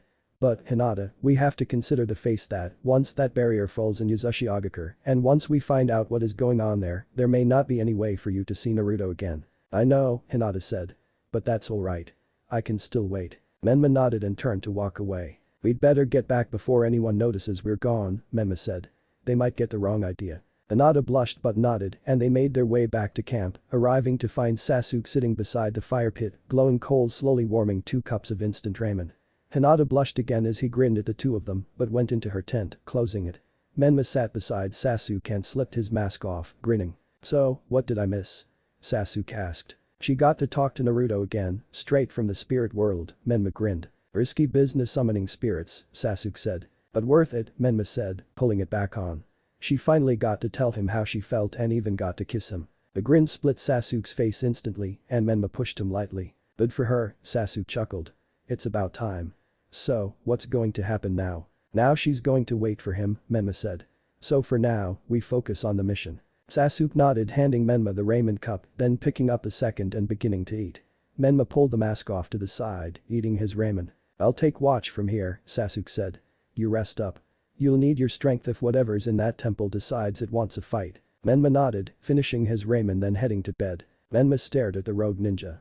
They were all standing in a group, firing jutsu after jutsu at the barrier. But the barrier blocked everything. The barrier was a massive dome made out of ceiling script every few hundred meters, reaching up from a seal circle on the ground. The barrier stretched about 300 feet in the air and about 1,000 feet across. In the middle was a ruined temple that actually looked pretty intact compared to the ruins of the rest of the village. Every time a jutsu hit the barrier, it sent ripples across the barrier, seemingly in mid-air, similar to a stone hitting the water. Then, the ripples faded and the barrier was back to normal. "That's some barrier," Kakashi said. "Those are some pretty high-level jutsu they're hitting it with." "I agree," Menma nodded. "Let's put a stop to it." Kakashi nodded and they all spread out around the rogue ninja, closing in slowly. Then, when they were all ready, they stepped out of cover. The rogue shinobi all turned toward them and began to laugh, drawing an assortment of weapons. "Only 2 jonin." One of them laughed. "That's it? That's so insulting." "And a bunch of kids," another added. "Genin, I'd bet." "How pathetic. Why are you trying to get into the temple?" Menma asked. "Because," another laughed. "There's treasure in there." And our master said. "Shut up." The first snapped. "Yes boss," the third said. "Master?" Kakashi asked. "And who might that be?" "None of your business," the leader snarled. "You're all going to die here. Tech, Jet, handle the jonin. I'll take the kid with the mask. The rest of you, kill the men. The chicks are yours to enjoy as you want. Including the jonin if you can make her behave. You really think you can just openly state that you're going to rape my friends and get away with it?" Menma snarled. "Yeah," the leader chuckled, spinning his polyaxe. "I do. What are you gonna do about it?" Menma created a dozen clones who all drew a pair of kunai each and charged at the leader. The leader laughed, crouching and readying himself. However, before they could reach him, Menma appeared beside him, slamming his hand into the man's side. A paralysis seal spread outward from his palm, covering the man and keeping him immobile. The clones instantly charged the others. "I'll be back for you," Menma hissed in the man's ear. "Don't worry. Your death will hurt." 2 of the rogue ninja, one armed with a sword shaped like a blade off a windmill shuriken and the other with a pair of swords with blades shaped like giant kunai blades, destroyed the clones after them instantly and charged at Kakashi and Kurenai. Jet and Tech. The rest of the clones lasted a little longer before being destroyed. Well, looks like the kid's not the strong after all," one of the others, this one armed with a tomahawk in each hand, snickered. "Alright. Let's go." Menma drew a pair of kunai, crouching and readying himself. Suddenly, the largest of the rogue shinobi, a man with a square jaw and a body made out of 90% muscle, was in the air over Naruto. Before he could crush Naruto with one of his massive fists, Sasuke leapt into the air, kicking the man backward into the barrier, the man hitting it like a wall and sliding to the ground. "Thanks," Menma grinned. Sasuke nodded as the rest of the shinobi sprinted past. Sasuke moved to fight the behemoth he had already kicked and Naruto turned, finding 2 sprinting at him. One was wielding a katana and the other held only a pair of kunai. Menma grinned, flipping over the sword and spun, slashing at the swordsman. The other shinobi blocked it and Menma flipped, kicking the man in the top of the head, slamming him into the ground. Then, Menma spun, blocking the sword and slashing at the shinobi. The shinobi caught his arm and swung him into the air. As he did, the other shinobi stood and Menma flipped, planting his feet in the swordsman's back, shoving him into the other. Both fell to the ground, then pushed themselves up as Menma readied himself. Fire style, giant fireball jutsu. The shinobi with the kunai snarled before exhaling the fireball. Naruto leapt over the fireball and spun, looking at them just as the swordsman grinned. Wind style, pressure damage. The shinobi shouted, firing a massive blast of compressed wind straight up into Menma. It exploded and launched him into the air.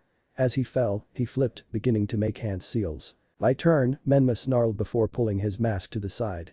Wind style, great breakthrough. He fired a blast of his own wind chakra at the pair, blasting them and forming a crater, also cushioning his landing.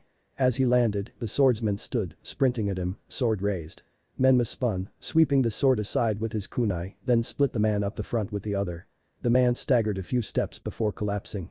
As he did, Menma noticed something. The man had a mask with a hood on the back of his flak. Menma cut it off, inspecting it. The mask was just a plain white mask with no features, but it would be a decent backup since it had a hood. He put it in his backpack then spun, ducking under the other ninja's kunai before slashing him too, dropping him. Just then, Hinata screamed. Menma spun seeing Hinata holding a gash in her side as the shinobi she was fighting, a man wielding a kusarigama, stalked forward. Menma felt his rage boil over and sprinted forward. The sickle began to descend. Menma pushed himself faster.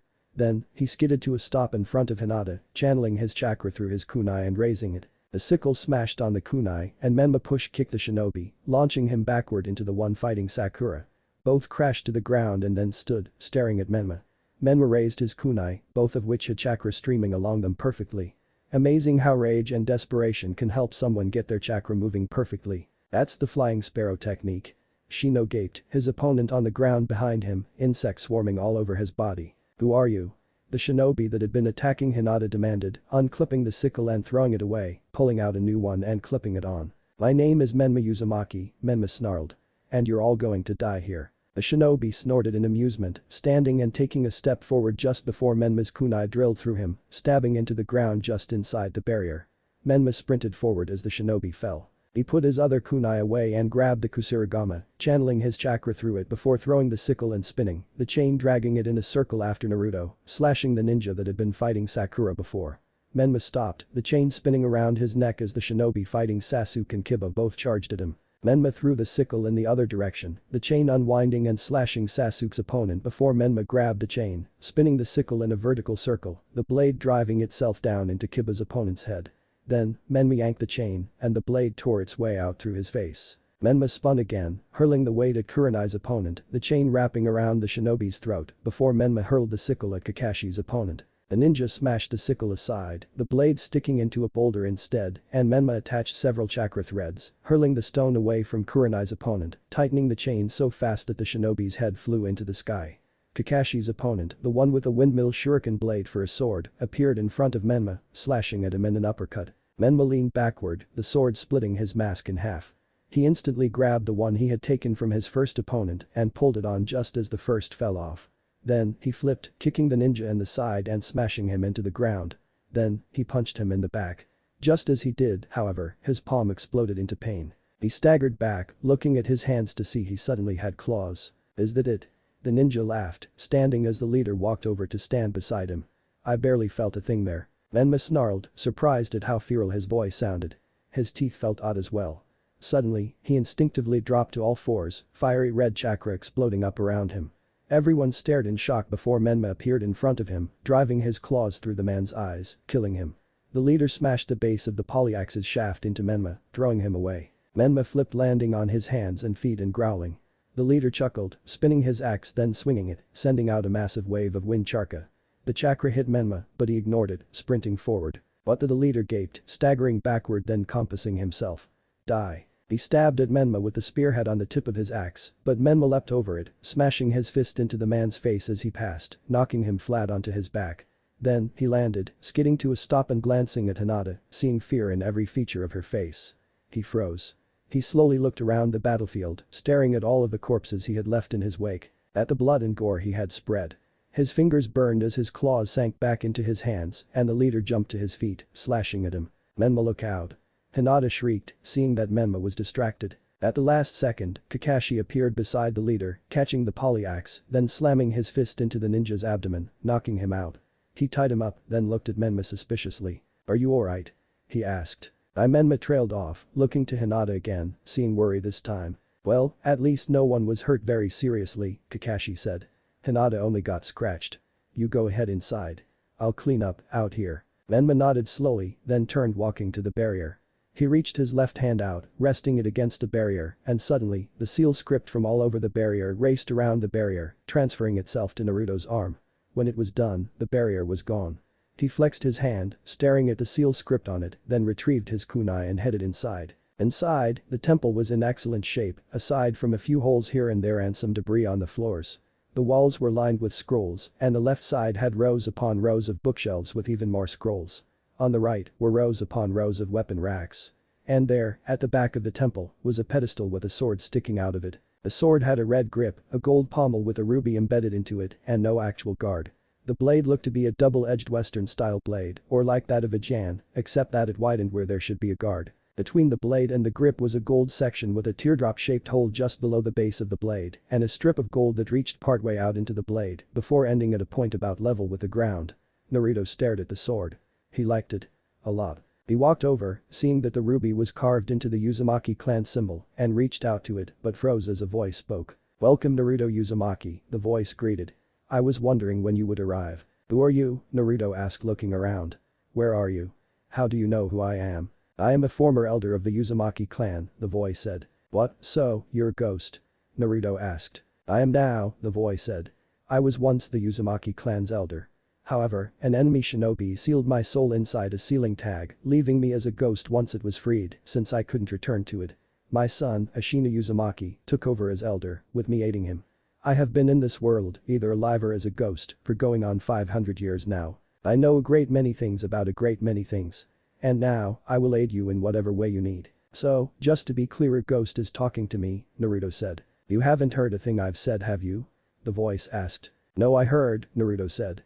"It's just you're a ghost. I'm also your ancestor," the voice reminded him. "Be very careful not to anger me." "Oh what?" Naruto asked. The voice chuckled. "Tell me, do you see anyone else here?" "No," Naruto said. "Then who do you think created that barrier?" the voice asked. "Oh," Naruto said. "Just because I'm a ghost doesn't mean I'm incapable of using jutsu," the voice said. "I have not spent my time trapped in this temple idly. I wrote down the sum total of every jutsu I know in these scrolls. And I spent time working on this sword as well. It is my masterpiece. It can only be lifted by those who bear the sealing formula you now have on your arm. And it cannot be broken." "Cool," Naruto said. "But, wait. Why a barrier seal formula?" "The barrier is there as well, yes, but that was more a gift," the voice said. "The sealing formula is the part on your palm.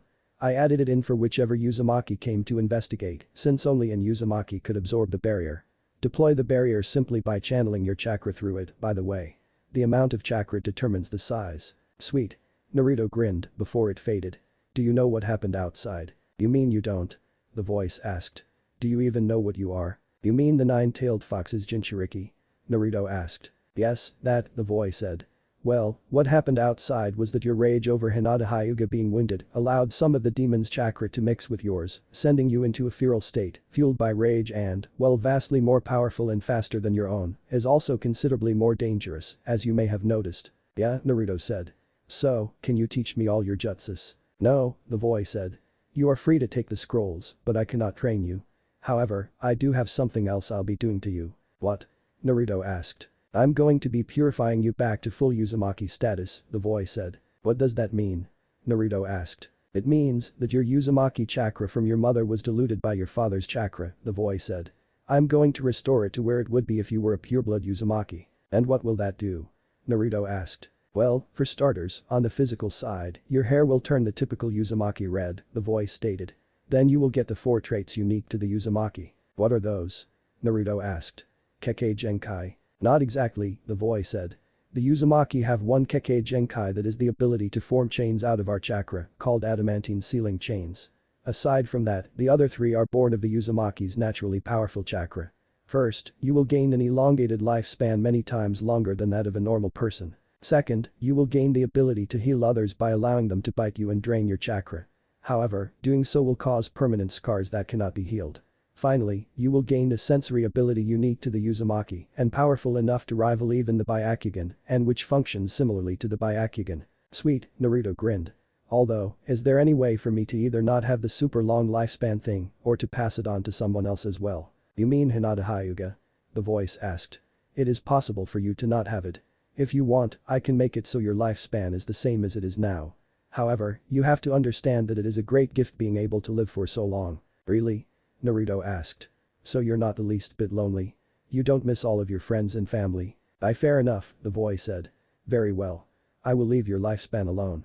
Now, pull the sword out of the pedestal, and then I will fix your chakra. Naruto gripped the sword and pulled upward.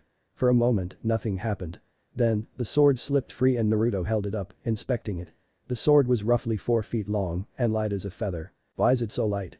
Naruto asked. It is one of the jutsus I placed on it, the voice said.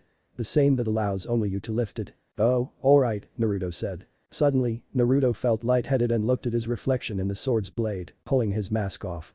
His blonde hair slowly began to turn red, starting at his scalp and working its way outward. Then, when it stopped, the lightheadedness went away. Is that it?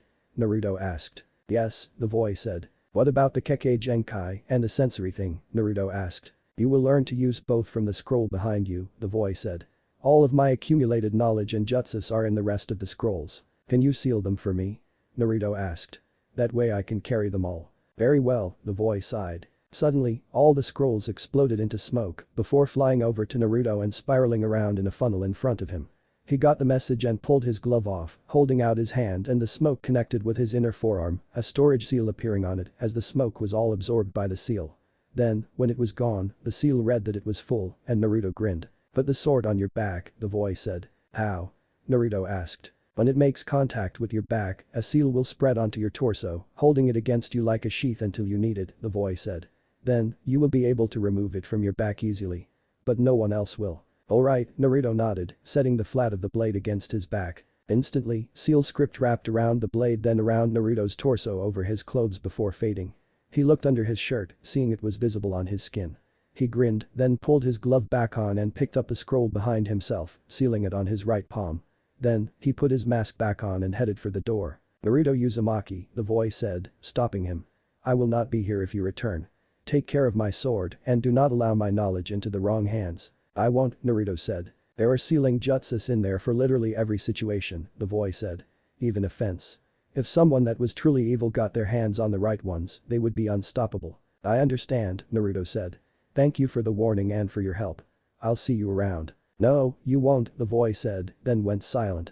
Menma turned and walked over to the other weapons racks, seeing that, not only were there a lot of weapons, but there were a lot of weapons marked with the Uzumaki crest, including sharpened discs with the Uzumaki crest on both sides. He picked up a lot of marked kunai, finding that they were all chakra metal, then found a pair of knuckle duster trench knives with bladed knuckle guards, made from the same metal that looked really familiar, though he couldn't tell where from.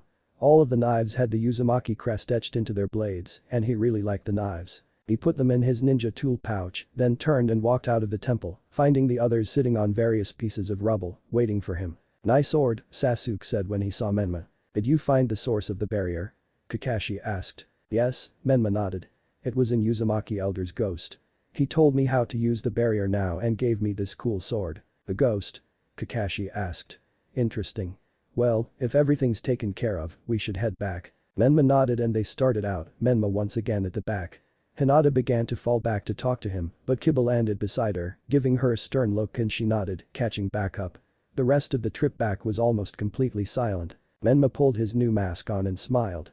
It was the same as his last mask, except without the transformation jutsu and with a seal on it that would allow Menma to fire jutsus through it rather than having to pull it off to the side every time. He had already reinforced it, the mask now being much harder on account of his much more powerful chakra, and now, it might even be able to withstand a blade. Menma stepped out of his house and looked around. His house was 2 stories, with the bottom floor having the kitchen, dining room, 2 bathrooms, a bedroom, and a library where he now kept his scrolls, which he had 2 clones reading through all of the jutsus and then trying to learn them. On the top floor of his house was another 3 bedrooms, all 3 being double the size of the room downstairs with king-sized beds, private bathrooms, and walk-in closets.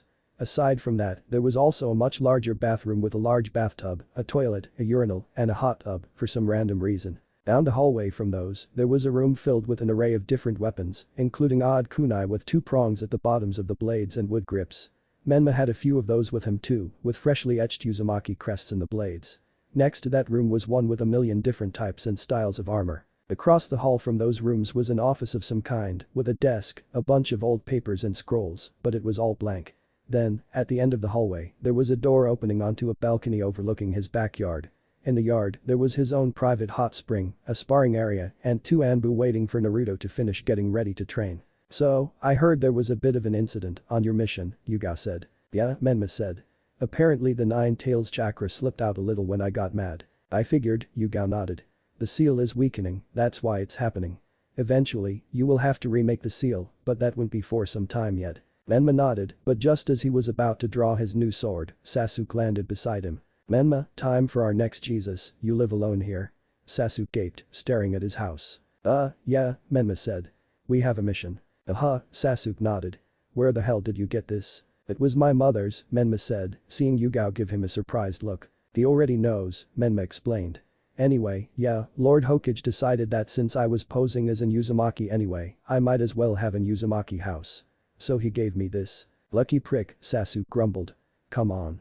We got work to do. Menma nodded, creating a pair of clones to train then left, following Sasuke to the Hokage's office, finding Kakashi and Sakura waiting, along with a man that was drunk and wearing a dark brown vest, tan pants, a straw hat, and a white towel around his neck. You must be the one we're waiting for, the man said. Not a great first impression. You must be the client, Menma said. Pleasure to meet you. I'm Menma Uzumaki. Izuna, the man said, shaking Menma's hand. Thank you for coming, Menma, Hiruzen said. You already missed the mission brief. Sorry, Menma said. I was studying the scrolls I found. I know, Hiruzen nodded. Your mission is to escort Izuna to the land of waves. You'll be protecting him from bandits or highwaymen. Menma nodded. That's all, Hiruzen said. You're dismissed. Sasuke, Sakura, Izuna, would you give me and Menma a moment? Kakashi asked as they walked away. I need to talk to him for a moment. They both nodded and walked away, and Menma followed Kakashi up to the roof. Once there, Kakashi turned to face him. Alright, out with it, Kakashi said. Who are you really? What do you mean? Menma asked, nervously. Do you think me a fool? Kakashi asked. I know you're not really some unbelievably lucky survivor from a group of Uzumaki who somehow managed to survive all these years only to be killed off by a group of 12 low-level Chunin rogue shinobi. I also know that red chakra you released during the fight was tailed beast chakra. So, I'll ask one more time. Who are you really? Menma stared at him for a moment before reaching up, slipping his mask over his head and lowering it to his side. Kakashi stared at him, visible eye wide, for several minutes. You're Naruto. Kakashi breathed. But you were reported dead. I know, Naruto nodded.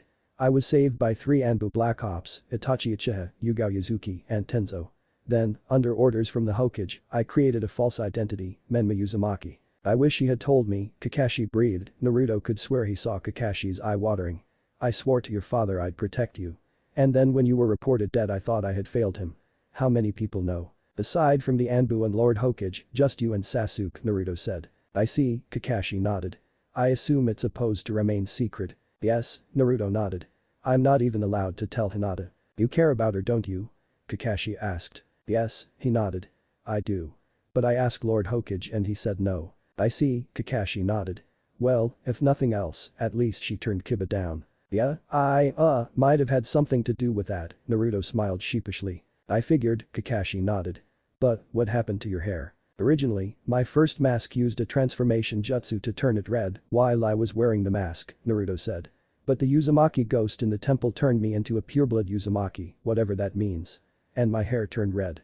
I still have to learn to use my new Kekkei Genkai, but I'll learn to do that on the mission. Kekkei Genkai? Kakashi blinked. You mean the adamantine sealing chains? You've heard of them? Naruto gasped. Your mother had them, Kakashi nodded. Naruto smiled then sighed. We should go, Kakashi said. The others are waiting. Naruto nodded, pulling the mask on, and they headed to the gate where the other 3 were waiting. What was that about? Sasuke asked. Nothing important, Menma said. Shall we? Kakashi nodded and they began to walk away from the village, Izuna in the middle, with Menma and Sasuke in the front, and Sakura back with Kakashi. Menma looked around, scanning the area for any sign of shinobi as they walked. He heard movement to the left and drew and hurled a kunai at it. He kept his arm extended and after a moment of nothing moving, he curled his finger, tugging on the chakra thread he had attached and pulling his kunai back to himself. He put it away and walked over to the bushes, parting them and finding a snow-white rabbit lying against the tree. He grimaced. Menma, what the hell was that? Sakura demanded. You almost killed it. That was true. The mark from where his kunai had stuck was about an inch above the rabbit's head. It's a snow rabbit, Menma said. Yes oh? Sakura asked. Sasuke didn't and Kakashi had already realized. Snow rabbits were only white during winter when there wasn't much sunlight. As it was currently not winter, the rabbit had clearly been raised inside. It was raised to be used as a substitution. Look out. Kakashi shouted. Menma spun as the others dropped. He drew his sword, slashing upward as a much larger one came spinning out of the trees at them. Menma's sword crashed into the larger one, sparks flying, then launched it past him and into a tree behind them. Everyone stood as Menma rested his sword on his shoulder, turning to look at the larger sword to find a shinobi standing on its handle. He wore light gray pants with black pinstripes, green camouflage leg warmers, black sandals, green camouflage forearm sleeves, bandages around his head and neck, and his hidden mist headband was sideways, so the forehead protector was on the left side of his head. He had a strap reaching up the front of his torso, then around its neck where it fastened to itself, probably to hold his mammoth sword. The thing's blade a good 7 or 8 feet cleaver with a hole in the end of the blade and a notch near the bottom. From edge to edge, it was probably a 1.5 to 2 feet wide and a good 2 inches or so thick. The handle was probably 3 feet long, in addition to the 7 or 8 foot blade, and just from blocking it, Menma would estimate its weight at about 200 pounds. Well, if it isn't Zabuza Mamachi, rogue ninja from the village hidden in the mist, Kakashi greeted. Another one? Menma groaned. Man, I had enough rogue ninja as I could take back at Yuzushiogakure. Stay back, Kakashi said. He's different from the last two. He's in a whole other league. Kakashi of the Sharingan Eye, Zabuza greeted. Did I get that right? Menma and Sasuke both stared at Kakashi as Kakashi reached up and pulled his headband up off of his left eye. There was a scar running through it where he had obviously lost his eye, but when he opened it, there was indeed a Sharingan present. It's too bad, huh? Zabuza said. But you'll have to hand over the old man, Zabuza said. Manji formation, Kakashi said. Protect the bridge builder and stay out of this fight. I'm ready. Well, it looks like I get to see the Sharingan in action, Zabuza said. This is an honor. It gets reload about the time they use it to kick your ass, Menma stated, drawing his sword and moving to stand in front of Tazuna, Sasuke standing to his right, facing outward, toward the river off to the side, and Sakura on the opposite side of Sasuke, facing the other way, forming a triangle in front of Tazuna. Good luck. Good luck eh? Zabuza mused. We'll see about that. As for you, Jonin, in the assassination unit of the Hidden Mist, we had a standing order to destroy you on sight. Your profile was in our bingo book. It called you the man who copied over 1,000 jutsu. Kakashi, the copy ninja. Zabuza crouched, gripping the handle of his sword. Enough talking, I have to exterminate the old man, Zabuza growled. Go ahead and try, Menma said. If you can get past Kakashi-sensei and us. Zabuza laughed one before kicking off the tree, vanishing and taking his sword with him. A moment later, he was on the surface of the water, one hand forming the seal of confrontation in front of his face, and the other with his index and middle fingers extended and his arm straight over his head. What's with that pose? Menma asked. Ninja art, hidden mist jutsu, Zabuza said as a thick mist formed around him, obscuring him from view for a moment before he was gone, then rolling in and covering the area. Suddenly, Menma couldn't see more than 5 feet. He looked around, cursing, but no matter which way he looked he saw nothing. 8 points, Zabuza's voice spoke after a few minutes of the mist growing steadily thicker. What's that? Sakura gasped. It's the number of easily targeted fatal spots in the human body, Menma said. Larynx, Zabuza said. Spine, lungs, liver, jugular, subclavian artery, kidneys, heart. Now, which will be my kill point? Suddenly, Kakashi released a burst of chakra, blowing some of the mist away, though Menma could still only see 5 feet. He turned, looking at the others and saw that Sasuke was trembling, barely able to move. Menma knew why. He could feel it too. Zabuza's intent to kill. His hatred. Evil. Malice. It was almost suffocating. Sasuke. Kakashi spoke up after a moment. Calm down. I'll protect you with my life. All of you. I will not allow my comrades to die. Trust me. I wouldn't be so sure about that, Kakashi, Zabuza spoke up. And then, he was there. Standing in the middle of Sasuke, Sakura and Menma, his sword resting across his back. It was like he had been there the entire time. He could have killed them all, but he wanted to prove a point. It's over, Zabuza snarled. Or not. Menma reached fastest. Before Zabuza could kill anyone, Menma spun, driving his own sword through Zabuza's. Everyone froze. No blood left Zabuza. Instead, it was only water. Naruto blinked in surprise. How was he bleeding water? Suddenly, the Zabuza Menma had stabbed exploded. Menma spun, raising his sword just as the Zabuzas crashed into it, sending Menma skidding backward. Nice reflexes, Zabuza commended, just as Kakashi's kunai reached his throat. Don't move, Kakashi ordered. Now it's over. You're finished. Finished? Zabuza laughed. You really don't get it, do you? Suddenly, another Zabuza was behind Kakashi, already slashing. Kakashi managed to duck and Zabuza destroyed his own clone. His sword embedded itself in the ground and Zabuza switched hands, spinning and kicking Kakashi.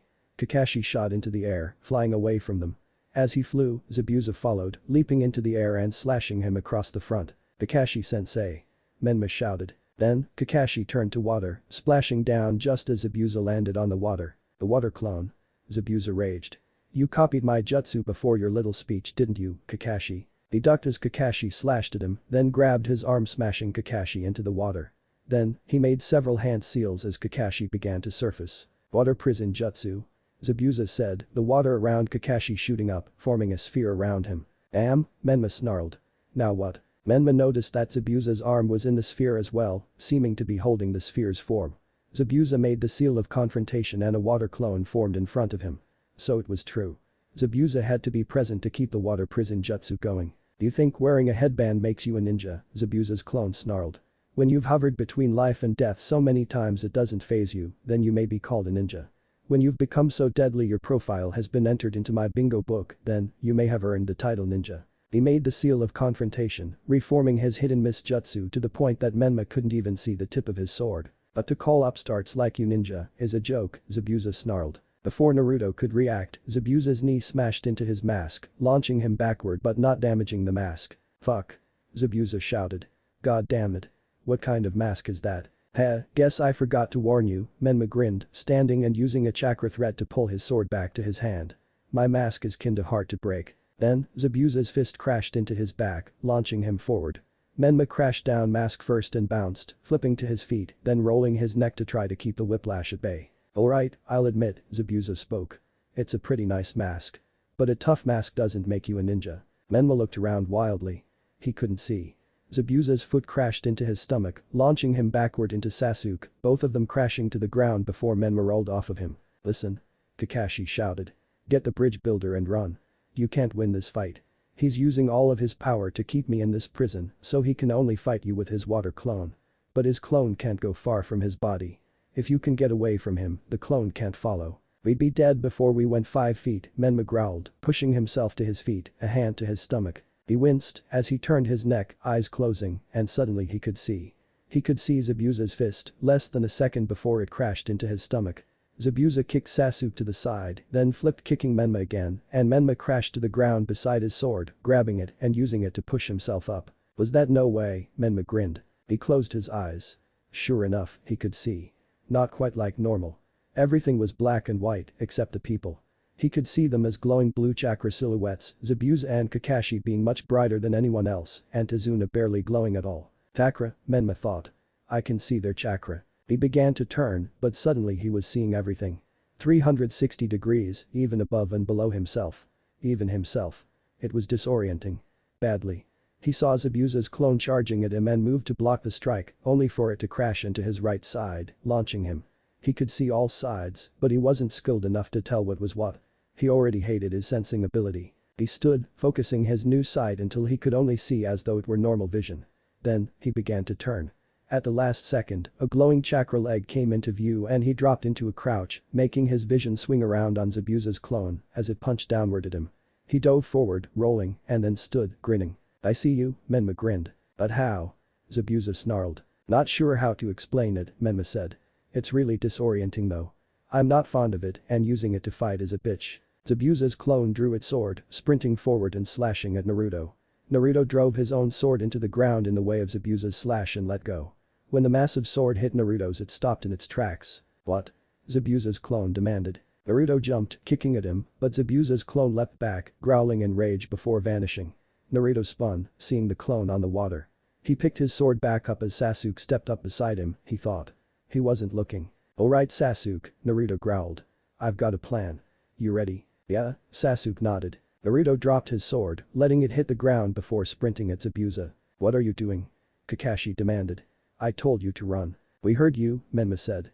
Shadow clone jutsu. He created 5 clones then all of them, him included, drew their trench knives, streaming their chakra through it. Shadow clones and the flying sparrow technique. Zabuza mused. Not bad. The first 2 clones reached Zabuza from the far side, attacking him. He spun, slashing them, and they exploded just as the next 3 clones attacked him. He slashed them all, and they exploded just before Naruto burst out of the ground, sword first, stabbing at Zabuza's face. Zabuza leaned backward, avoiding the attack then push-kicked Naruto launching him, the sword landing in front of Zabuza. As Naruto skidded along the ground, he pulled his backpack off and reached into it. Alright, try this, Naruto said pulling out a windmill shuriken. He hurled it to Sasuke, who caught it, spinning as a grin spread over his face. He then held the shuriken in front of himself, his hand upside down as the blade spread open. The shuriken. Zabuza laughed. You'll never touch me with that. Sasuke leapt into the air, flipping and hurling the shuriken. However, instead of hitting the clone, it sped past, aimed for the real one. At the last second, he caught it, swinging it out to the side and grinning behind his bandage mask. Then, he saw the second shuriken Sasuke had hidden in the shadow of the first. It was aimed directly at his legs, and he couldn't avoid it. Not bad, Zabuza's clone nodded. Then, Zabuza leapt, picking his feet up and allowing the shuriken to pass under him. Just as he did, Naruto exploded into smoke. Zabuza's eyes widened as the second shuriken was covered in smoke as well, and a kunai with chakra streaming along it, streaked out of it. Zabuza swore, ripping his arm free of the water prison jutsu just ahead of the kunai, which stabbed into the ground at Sasuke's feet instead. Naruto flipped, landing on the water and grinning as Kakashi splashed down. Still think we're just some upstarts? Menma grinned. No, Zabuza growled. You're actually pretty good. But now, you're dead. He turned, moving to throw the shuriken he was still holding only for it to stop against the armor plate on the back of Kakashi's hand. That's quite enough, Kakashi said. Thank you Menma, Sasuke. Good work. I'll take it from here. Naruto nodded and used the body flicker technique to get back to Sasuke, picking up his kunai and putting it away, then grabbing his sword. Suddenly, Zabuza and Kakashi both leapt backward, Zabuza beginning to make hand signs. Ushi, Seru, Yu, Na, I, Tori, Ushi, Yuma, Tori, Na, Tora, Inu, Tora, Mi, Ushi, Hitsuji, Mi, I, Hitsuji, Na, Zabuza chanted, making the corresponding hand signs. Ushi, Seru, Yu, Na, I, Tori, Ushi, Yuma, Tori, Na, Tora, Inu, Tora, Mi, Ushi, Hitsuji, Mi, I, Hitsuji, Na, Kakashi chanted, making the exact same hand seals at the exact same time. Jin, Seru, Tori, Tatsu, Tori, Ushi, Yuma, Hitsuji, Tora, Mi, Na, Seru, Yu, I, Tatsu, Hitsuji, Na, Ushi, Seru, Tori, Jin, Na, I, Tori, both chanted, finishing at the exact same time. The Hellkinda Jutsu requires 44 hand seals. Menma blinked. Water style, water dragon jutsu. Both combatants shouted as a pair of massive dragons made out of water rose up between them. Oh, that kind, Menma shrugged. The two dragons twisted around and around each other before finally crashing together, water crashing down all around the two, who were standing in a kind of cage made out of the base of their water dragons. Then, as their dragons fought, the two sprinted forward, Zabuza slashing with his sword and Kakashi blocking it with a kunai, both struggling to overpower the other. As they fought, Zabuza looked troubled. Then, they leapt away from each other, both readying themselves to attack again. After a moment, they put their weapons away and began to run in a circle, mirroring each other. They stopped at the same time, and both took Zabuza's stance for the hidden miss jutsu, moving at the exact same time. Both lowered their left arms, keeping their hands in a C shape. Going to do next? Kakashi suddenly said as though finishing someone's sentence. Both placed the tips of their fingers together in front of their chests, with their thumbs touching below, forming a diamond between their hands. It makes you furious, doesn't it? Kakashi asked. Ha! Zabuza said as they both formed the tiger hand seal. All you're doing is copying me. Like a monkey. You can't beat me with cheap tricks. Both said at the same time. I'll crush you. Zabuza stared in shock, eyes wide with terror. Menma wasn't far off. How was Kakashi able to know what Zabuza would do before he would do it? Was the Sharingan really that powerful? When I finish with you, you'll never open that monkey mouth again. Zabuza snarled, both of them forming hand signs. Then, Zabuza froze. Kakashi did not. Water style, giant vortex jutsu. Kakashi said. A ring of water formed in front of Zabuza, then thickened. Then, it had turned into a wall of water, blasting forward and hitting Zabuza, dragging him along. Finally, it slammed him into a tree where Kakashi instantly tacked him down with kunai through each arm and each leg. Zabuza shouted in pain just as Menma landed beside Kakashi in the tree above him, drawing his sword. You're finished, Kakashi said. How? Zabuza snarled. Can you see into the future? Yes, Kakashi said. This is your last battle. Ever. He reached for a kunai and Naruto moved to drop down and finish him. However, before he could, a pair of senbon stabbed into Zabuza's neck, killing him instantly and knocking him free of the tree, allowing him to collapse. What the Menma snarled, flipping to the underside of the branch, staring at a tree a short distance away where a shinobi in a hidden mist Anbu mask with a blue coat over a brown kimono was standing. Who are you? You were right, the person chuckled, the voice sounding feminine, thought Menma suspected it was a boy, probably no older than he was himself. It was his last battle. Kakashi dropped his Zabuza, feeling for a pulse. Nothing. No vital signs, Kakashi said. Thank you, the Anbu bowed. I've been tracking Zabuza for a long time, waiting for this chance to finally take him down. By your mask, I see that you're a tracker ninja from the village hidden in the mist, Kakashi said. Impressive, the Anbu said, straightening up. You're well informed. It was my duty to stop Zabuza. The Anbu suddenly disappeared in a swirl of leaves, then similarly reappeared beside Zabuza's body. Their struggle is over for now, the Anbu said, lifting Zabuza's corpse. I must deal with the remains. There are a lot of secrets in this body. They must not get into the wrong hands. Please excuse me. Farewell. And with that, Leave once again spiraled around the boy before he vanished along with the body. Menma instantly didn't trust the Anbu. No, Menma said. No, what? Sasuke asked. There's no way, Menma said. Save it, Menma, Kakashi said. We'll talk later. Menma sighed and nodded. We haven't completed the mission yet, Kakashi said. We have to get the bridge builder to his bridge. Sorry for causing all this trouble for ya, Tazuna laughed. But you can rest at my house when we get there. Kakashi nodded, pulling his headband back down over his Sharingan. Alright everyone, Kakashi said. Let's get a move on. He turned, beginning to walk away as Naruto put his sword away again. After Kakashi's fourth step, he stiffened, eye widening. Then, he tipped forward and collapsed. Everyone rushed over and knelt at Menma's side. It's alright, Menma said. He just used too much chakra. He'll be alright. Unfortunately, we now have to carry him. Great, Sasuke sighed. Alright. Let's go. Menma created a handful of clones to carry Kakashi with him and they set off, Tazuna leading the way. Menma sat down in front of Kakashi, one of his clones sliding the door closed before releasing their jutsu. Then, Menma pulled off his mask. Alright, Kakashi said. What was it you were saying before? Zabuza's alive, Naruto stated. If that had been a real Anbu, he would have burned Zabuza's both on the spot. Also, Yugao and Itachi taught me about the body's pressure points and its uses. The two that were hit by the Senbon, those aren't fatal pressure points. They're the two most easily targeted to put the target into a state of death. I agree, Kakashi nodded. Too many things about it weren't adding up. We'll see him again, Naruto said. And next time, you won't be able to pull whatever genjutsu you used last time. So you figured that part out too, huh? Kakashi smiled. You're very sharp. The door suddenly slid open and Naruto froze. Hello Sakura, Kakashi greeted as Naruto picked up his mask and pulled it back on. Hello Sasuke. Hello Kakashi-sensei, Sakura greeted. Are you feeling better? Only a little, Kakashi said. It'll be a few days before I'm walking around again. I see, Sakura nodded. Kakashi-sensei, your Sharingan is amazing and all, but if it puts this much strain on you, maybe you shouldn't use it. We'd be dead without it, Menma stated. Kakashi-sensei, with your permission, I want to train both Sakura and Sasuke. That way we'll stand a better chance of fighting against Zabuza and the Anbu next time we meet them. Agreed, Kakashi nodded. We'll be here a few days anyway. Go ahead. I'll join you when I'm feeling better. Menma nodded and stood, turning to the other two. Follow me, Menma said. I'll fill you in while we train. Sasuke nodded and Sakura looked confused, but both followed anyway.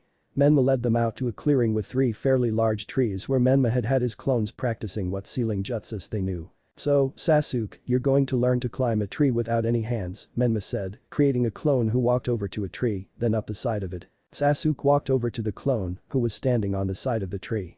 Menma turned to Sakura. I'm going to teach to fight, Menma said. After you climb a tree. Your chakra control is high enough that you should pick it up fast.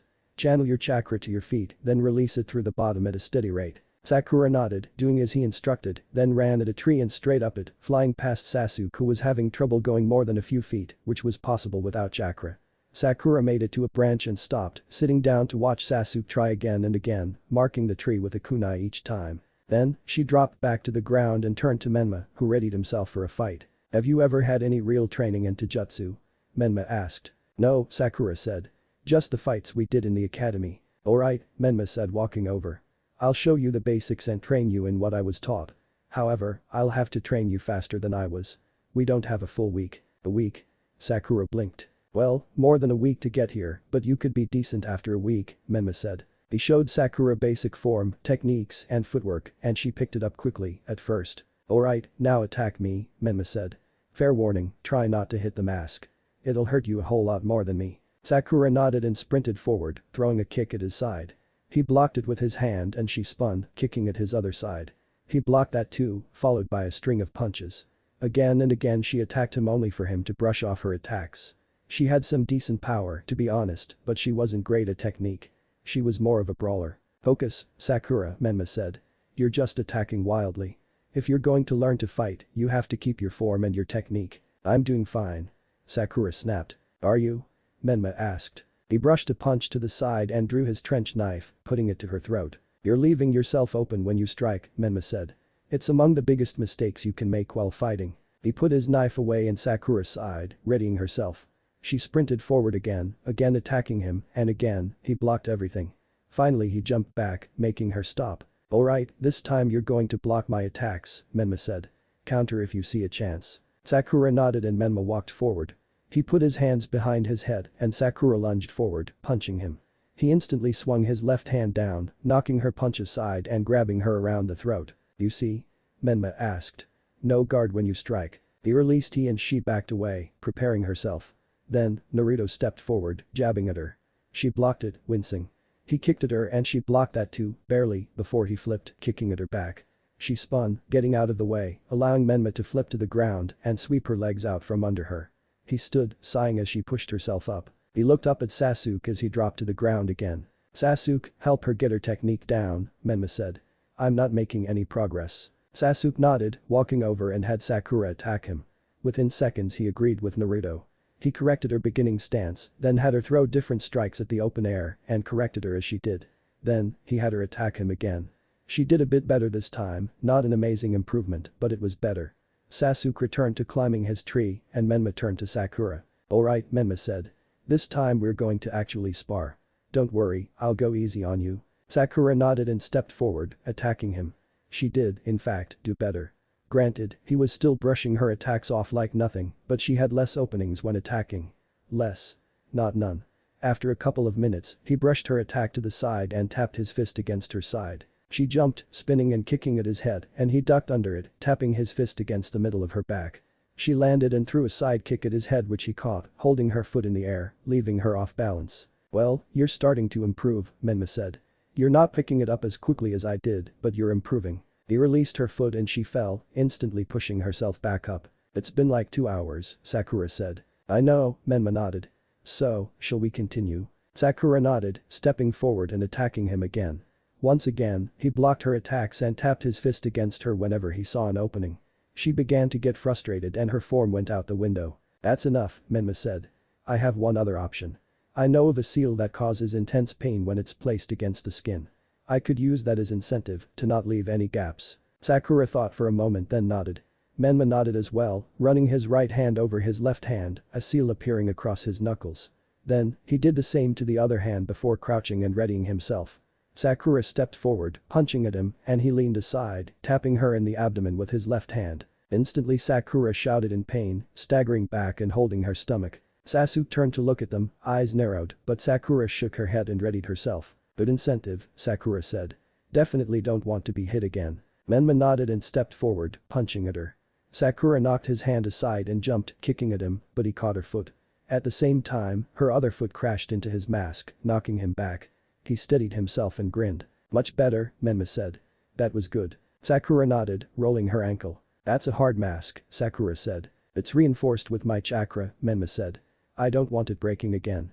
It actually hurts Abusa's knee, remember? Oh yeah, Sakura nodded.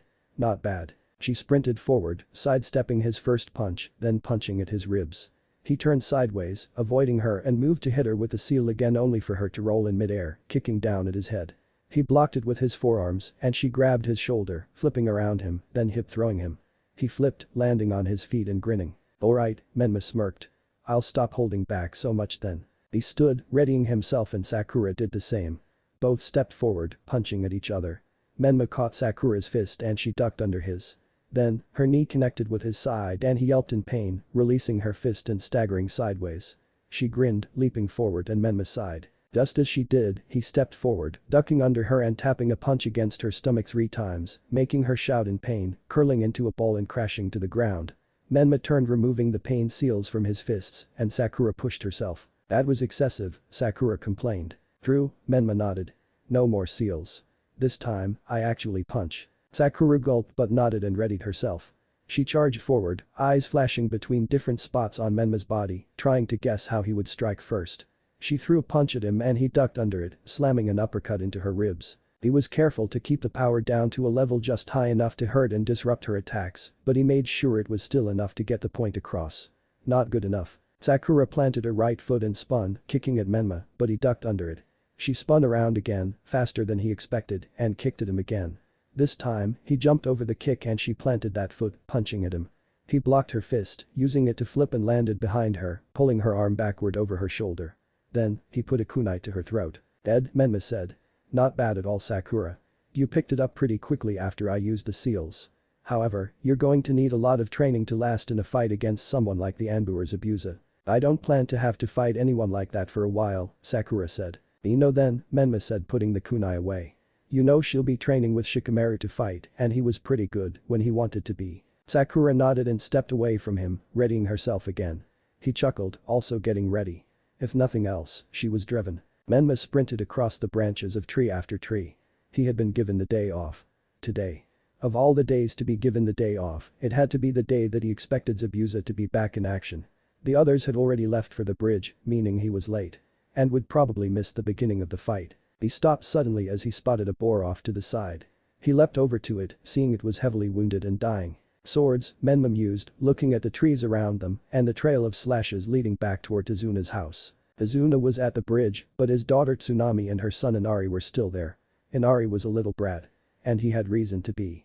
His father had tried to stand up to Gato, the man that had hired first the two Chunin that had met them in the land of waves, and now Zabuza to kill Tizuna. As a result, Inari's father had been brutally beaten and tortured, then publicly executed with Inari right there. After that, Inari had lost faith in heroes and had become a brat. But if Tsunami was in trouble, Menma had no doubt that Inari would step up. He was a good kid. "Sorry guys," Menma sighed, using a kunai to put the boar out of its misery. "You'll have to wait a little longer." Menma turned, sprinting back the way he had come. As he neared the house, he heard a scream. A little later, he heard Tsunami shouting for Inari to run. He sped up. Finally he broke out of the trees to see Inari charging two thugs, one bare-chested with tattoos on most of his back and left arm and the other with a blue shirt and a stocking cap. Both drew their swords, slashing at Inari. However, before they could, Menma landed in front of him, blocking the swords with his trench knives. "Bad move guys," Menma snarled. "You really shouldn't have attacked a kid. Who the hell are you?"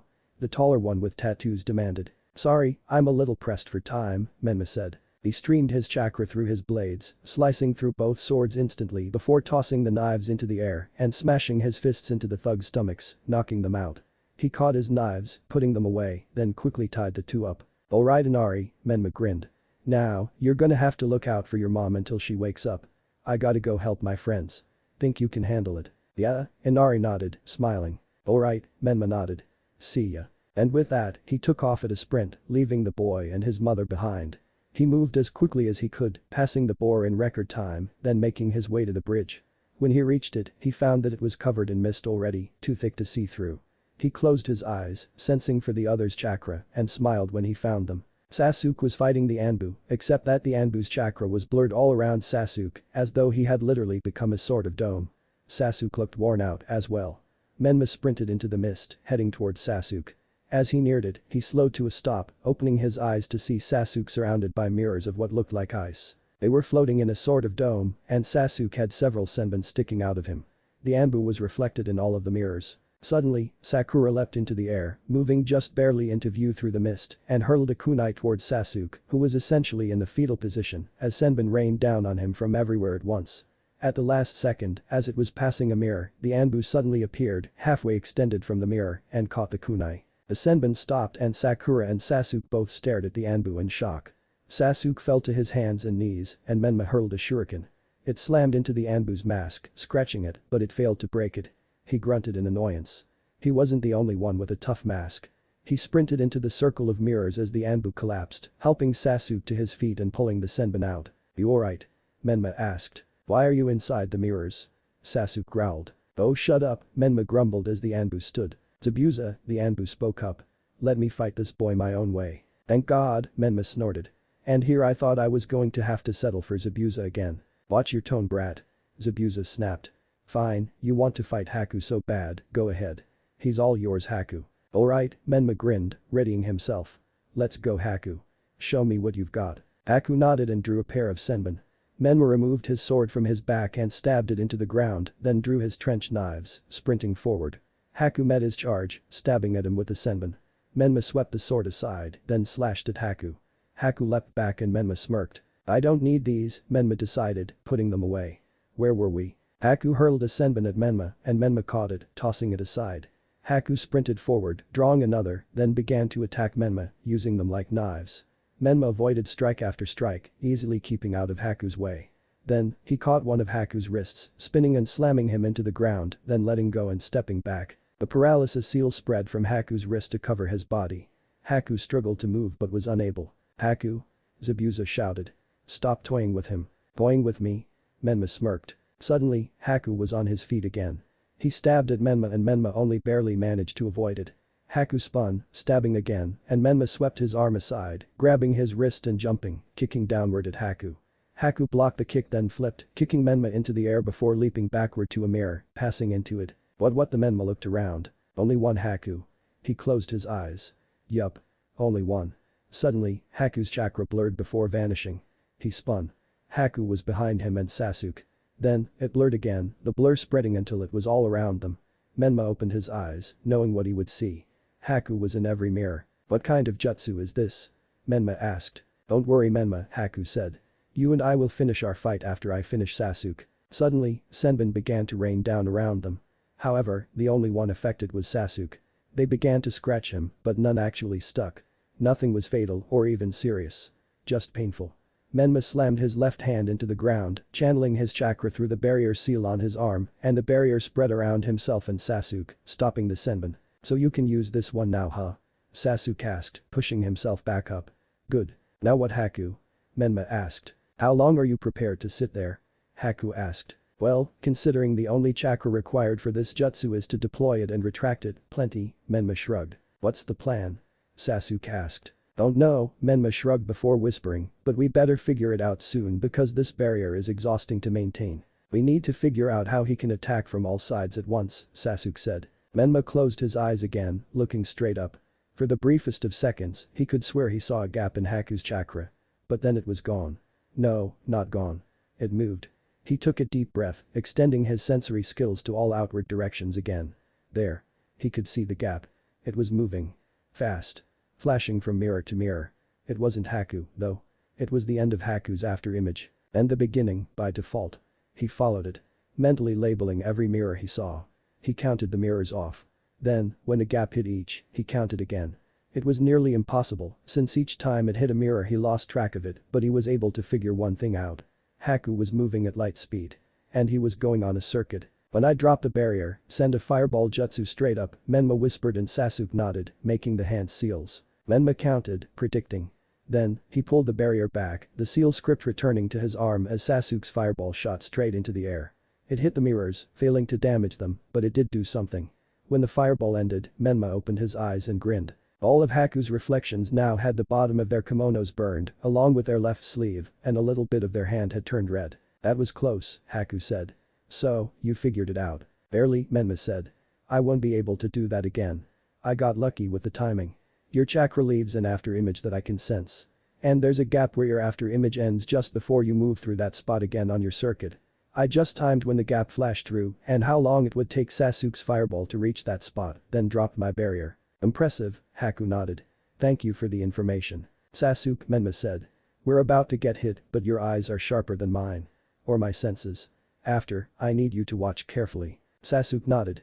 A second later, senbon began to rain down around them. After several seconds, it stopped and Sasuke dropped to a knee, Menma only barely better off. He picked up his sword, then put it on his back and created a shadow clone for each of the mirrors.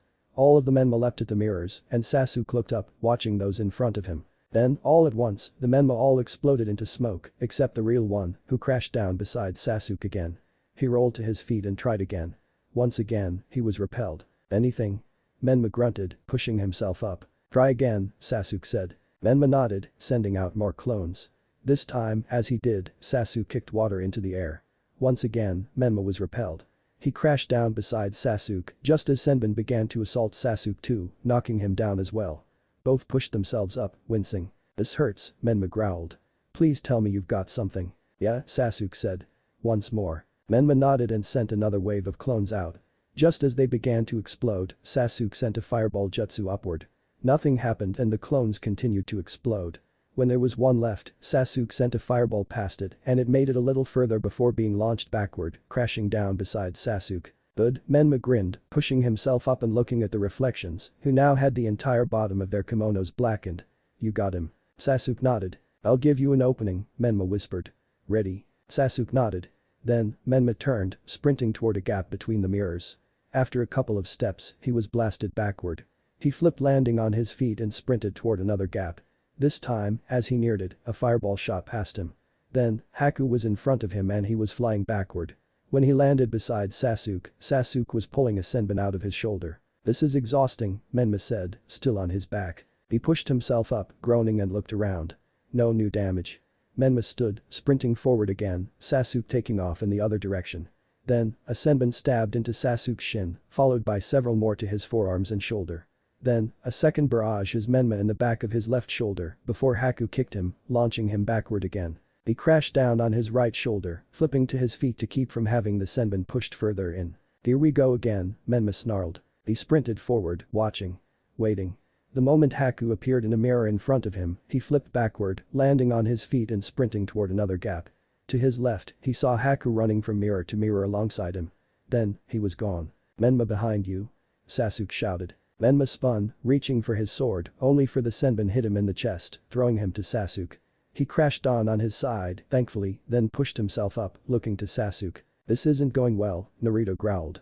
He's grown tired of toying with us. I know, Sasuke growled. Looking for a counterattack? Haku asked, appearing in front of them.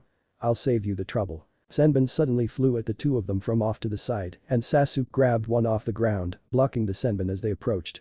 One slipped through, hitting him in the left thigh and dropping him to his knee, but the rest he deflected. Get up Menma, Sasuke growled. We need to attack him together on this. I know, Menma growled. I'm working on it. He began to struggle to his feet, ripping the senbon out of his chest as he did. They were in pressure points.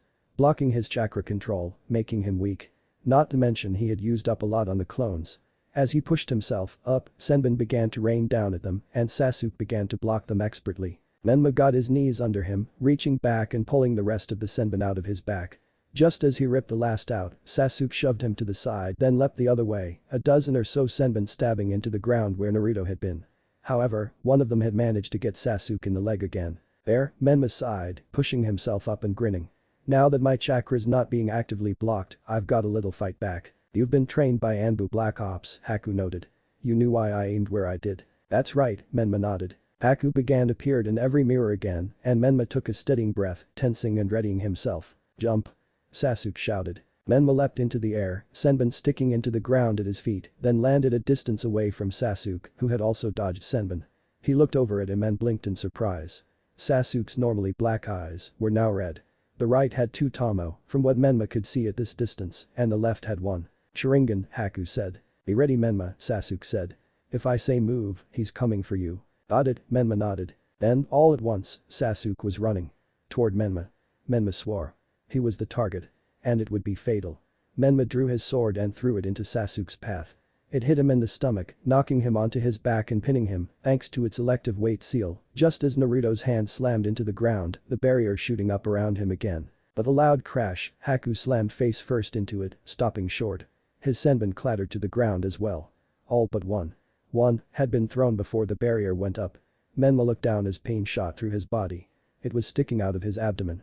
In the center of the seal holding the nine-tailed fox. Oh shit, Menma thought. Suddenly, the barrier retracted and Haku stood, groaning before leaping backward into the closest mirror. Menma groaned, pain and rage flooding him in equal measure. Then, he doubled over, fingers screaming, feeling like the skin was peeling off as his fingernails grew into claws. His mask fell off, his hair standing on end, teeth growing pointed. Fiery red chakra exploded into the air around him in a column before shrinking down, taking on the form of a fox's head above Naruto. The head turned toward Haku, who was only in one mirror, and roared, the sound deafening. Sasuke clapped his hands over his ears, shouting to Naruto, but Naruto's mind was no longer capable of comprehending anything. Anything, except his desire to rip Haku to shreds. The senbon in his stomach dropped to the ground, the wound hissing and steaming as it sealed, the other open puncture wounds and scratches doing the same. He charged at Haku, first on all fours, then with his hands back, fingers flexed, ready to claw at Haku, to rip him apart. Haku hurled several senbon at Naruto, but Naruto roared, a pulse of red chakra knocking them out of the air. Haku vanished and Naruto skidded to a stop, looking around, snarling. Haku appeared in all of the mirrors, hurling senbon into his back. Then, he straightened up, the senbon flying out of his back as a pulse of chakra shot outward, kicking up a wind so strong it forced Haku to stop. Then, before Haku could react, Naruto's fist crashed into the mirror, shattering it. No Haku. Suddenly, Haku dropped out of a fragment of mirror above him, ready to stab him with a senbon. At the last second, Naruto flipped sideways, spinning as Haku crashed to the ground, missing him. He landed on his feet and right hand, snarling as he watched Haku. Haku retreated toward a mirror, but at the last second, Naruto's hand caught his arm. He held him in place, nearly crushing Haku's arm just from squeezing. Then, Naruto roared. Chakra burst out of him, several of the mirrors cracking from it, before his fist crashed into Haku's mash, blasting him out of the circle of mirrors, smashing him straight through one of them. Haku crashed to the ground, bouncing and rolling along the bridge for several yards. Naruto chased him, a cloud of dust flying up behind him. As he sped toward Haku, Haku stood, half of his mask breaking off and falling away. Then, the other. Naruto pulled his right hand back, claws extended. He drove it forward. Then, he froze. His claws were within a millimeter of Haku's eyes. But then, they retracted. Naruto's teeth shrank back to normal, and his hand slowly lowered before he staggered back, panting. "Why did you stop?" Haku asked.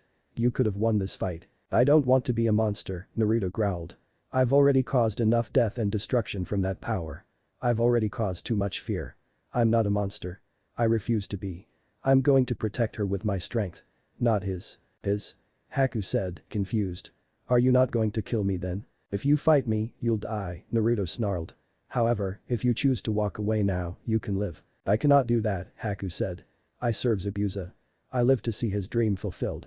Those who have no use, have no right to live. Kill me." "Excuse me?" Naruto blinked. "I failed Zabuza," Haku said. "I cannot defeat you. Therefore I do not deserve to live. Strike. Kill me." "You want to die?" Naruto asked. "I do," Haku nodded. "Why?" Naruto asked. "I don't understand." "I told you, I failed," Haku said. "I am merely a tool, to be used as Zabuza sees fit. If I cannot serve my purpose, there is no point in keeping me. Please.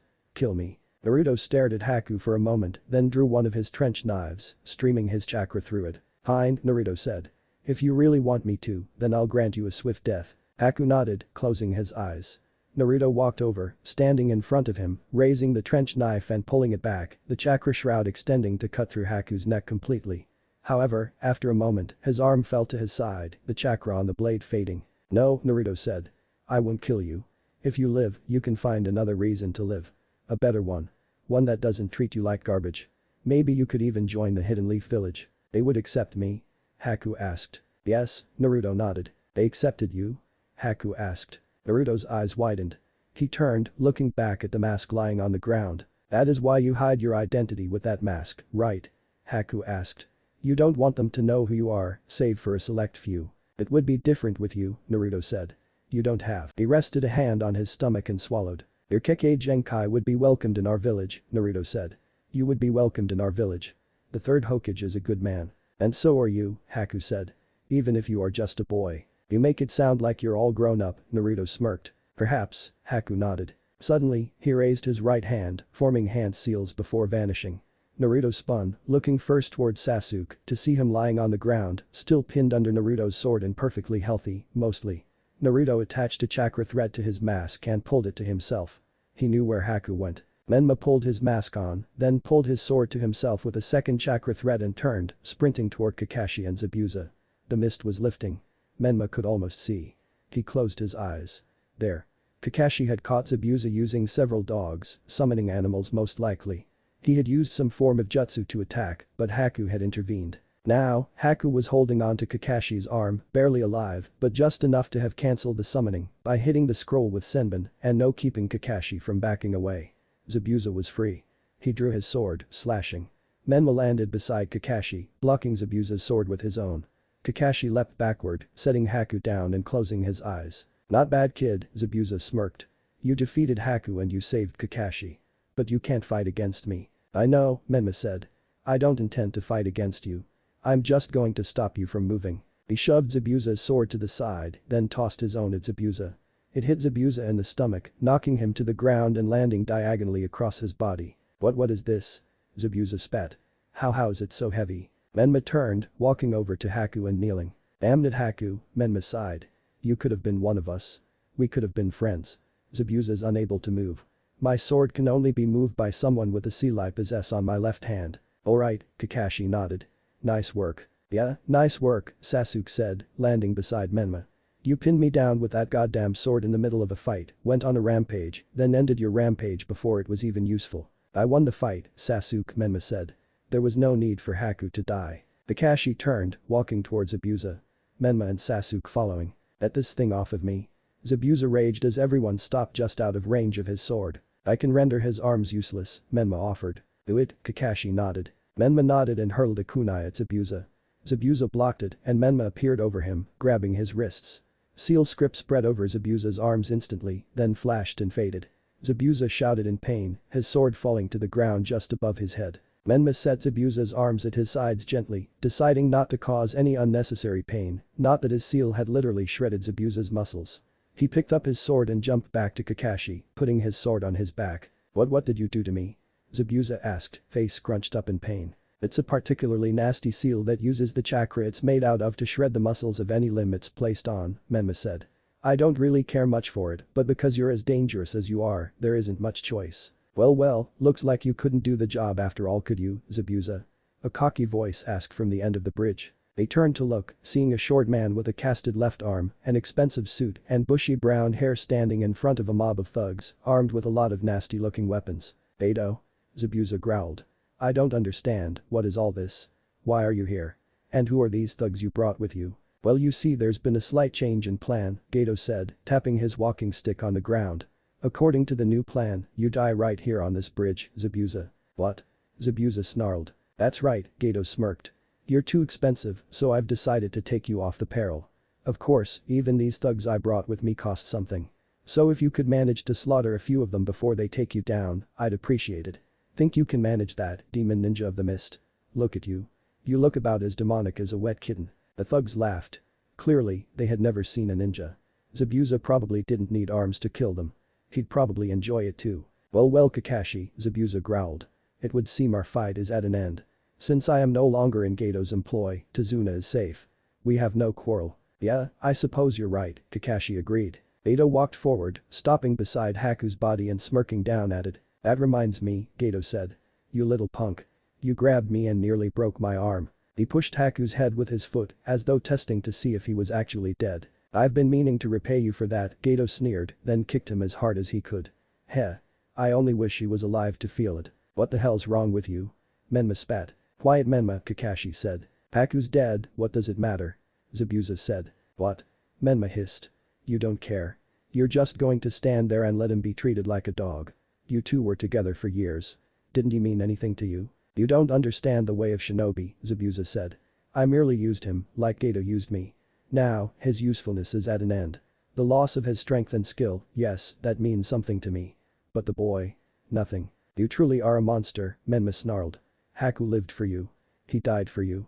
You were the most important thing in the world to him. And he meant nothing to you? Nothing at all. Well, he was sacrificing everything for you, you never cared anything at all for him. His entire life, he fought only to fulfill your dream. You never let him have a dream of his own. But he didn't care. And you just toss him aside like he was nothing but a broken tool. If getting strong means being like you, then I'd rather stay weak. Because at least then I'm able to care about others. You talk too much, Zabuza said. Menma focused on Zabuza again, ready to shout some more, but stopped as he saw a tear fall to the ground in front of Zabuza. Your words cut deep, Zabuza said, looking up at the sky. Deeper than any blade. While he fought you, his heart was breaking in two. You see, Haku was always too soft and too kind. He felt pain and sorrow. And now, curse him, I feel them too. And now something else. I feel content that this is the way it ends. He suddenly began to move his head, using his teeth to unwrap his face. Well, cat got your tongue? Zabuza asked, smiling. Are you so surprised to find that I'm human? Even shinobi are human. No matter how hard we try to escape that simple fact, we always fail. Well, at least, I have failed. Boy, give me your kunai. Alright, Menma nodded, pulling out a kunai and tossing it to Zabuza. Zabuza caught it in his mouth by the grip, then charged forward. He was fast. Even as weakened as he was fast. Gato shouted in fear, staggering backward before turning, sprinting away, shoving his way through the army of thugs. "That's enough of this," Gato shouted. "Do it. Take him down now." The thugs cheered, one of them stepping forward and proclaiming Zabuza to be insane. Less than a second before Zabuza killed him with the kunai. Zabuza began to duck and slash his way through the thugs, avoiding blades and slashing any that got too close. Then, one stepped into his way, slashing at him only for him to jump, flipping forward and landing on his feet. As he landed, a thug drew a pair of scimitars. He slashed at Zabuza, but Zabuza avoided it, kicking him in the jaw and breaking his neck. Then, he ducked under another weapon, slashing its owner's throat. A very large fat thug stepped forward, raising a club, but Zabuza slashed him as he passed. Before he could get far, a thug planted a spear in his back. He kicked the thug, shouldering past another and continued. Another spear entered his back. Another thug died. Then, Zabuza burst out the back of the mob, charging Gato. As soon as he drove the kunai into Gato's chest, 5 more weapons drove themselves into Zabuza's back. Zabuza staggered forward, barely on his feet and coughing up blood. The kunai was still in Gato's chest. Zabuza grinned at him. "You crazy fool," Gato snarled. "If you're so eager to join your friend, go ahead. But you're not taking me. Not this time." "Nah," Zabuza said, slowly standing up straight. "I won't be joining Haku. Where he's gone I cannot follow." He began to walk over to Gato, putting his face inches from the shorter man's. "We wouldn't be welcomed where Haku's gone to," Zabuza sneered. "Hell's where we're going, Gato. I can't think of a more fitting destination for a demon ninja, can you? I'm told there are many demons down there. Of all shapes and sizes. Oh yes, I should fit right in. You on the other hand, Gato, well I fear you're in for a long and very painful eternity." He bent down, grabbing the kunai with his mouth and ripped it out, then slashed Gato across the chest. He spun, slashing him again. Gato staggered backward, his glasses falling off. Zabuza stepped on the glasses, then pivoted around Gato before slashing his throat, throwing Gato off the bridge. Gato crashed down in the water, and Zabuza grinned around his kunai, then turned, looking at the mob who shouted in fear, separating and creating him a path back. Zabuza dropped the kunai, staggering through the mob, toward Haku. Halfway there, he fell to his knees, muttering to himself before collapsing. Menma stared at him for a moment before the mob filled in, the one in front grinning. "Don't go getting carried away with your celebration," the thug said. "Who's gonna pay us now that Gato's gone? We sure ain't leaving empty-handed. So I guess we'll just have to hit up that village and see what they got." "I don't think so," Menma growled, starting forward. Just as the mob began to charge, an arrow flew out of the sky, embedding itself in the ground in front of the leader, stopping the mob. Menma turned, then grinned. Inari was standing on the far end of the bridge, a pot tied onto his head like a helmet, a crossbow in his hands, and a second pot on his back for armor, alone with a quiver filled with crossbow bolts. Behind him stood most of the men from town, all armed with pitchforks, hoes, and any other tools that could be used as a weapon. Many of them had sticks, one even had an oar. Even Tsunami was there, unarmed. "Inari." Menma cheered. "Heroes usually show up at the last minute, you know." Inari grinned. Menma did as well. Then, he turned back to the mob. "Alright then," Menma grinned. "Let's get this party started." Multi-shadow clone jutsu. Smoke filled the area, then cleared, leaving dozens of Menmas. Kakashi smirked, standing. He moved to create shadow clones of his own, but Sasuke stopped him. "It's alright sensei," Sasuke said. "We've got this." Kakashi smiled and nodded, pulling his forehead protector down over his Sharingan as Sasuke stepped forward, Sharingan active, and created 10 clones of his own. "Copycat," Menma grinned as Sasuke stepped up beside him, all of the clones and the originals, taking identical but mirrored stances. "Ready when you are." "No thanks." The thugs shouted, sprinting to the edge of the bridge and leaping overboard, splashing down in the water, then climbing onto the boat. Menma snorted as he and Sasuke released their clones and Menma stumbled, Sasuke catching him. "You overdid it," Sasuke said. "I'm still getting used to having my chakra be so strong," Menma said. "It can be hard to use only a little at a time. Like trying to hold the ocean back to let a single drop through." "Yeah, sure it is," Sasuke snorted. Menma laughed, pushing himself off of Sasuke and looking to Zabuza again as Kakashi walked over to him. After a moment of talking to Zabuza, who was apparently still alive somehow, Kakashi knelt, removing the weapons, then picking the rogue ninja up. He carried him over to Haku and set him down. As he did, it began to snow. "Thank you, Kakashi," Zabuza breathed as Kakashi set him down. Then, Kakashi stood and walked away without a word. Menma turned away, deciding that he should give Zabuza some privacy to say his goodbyes.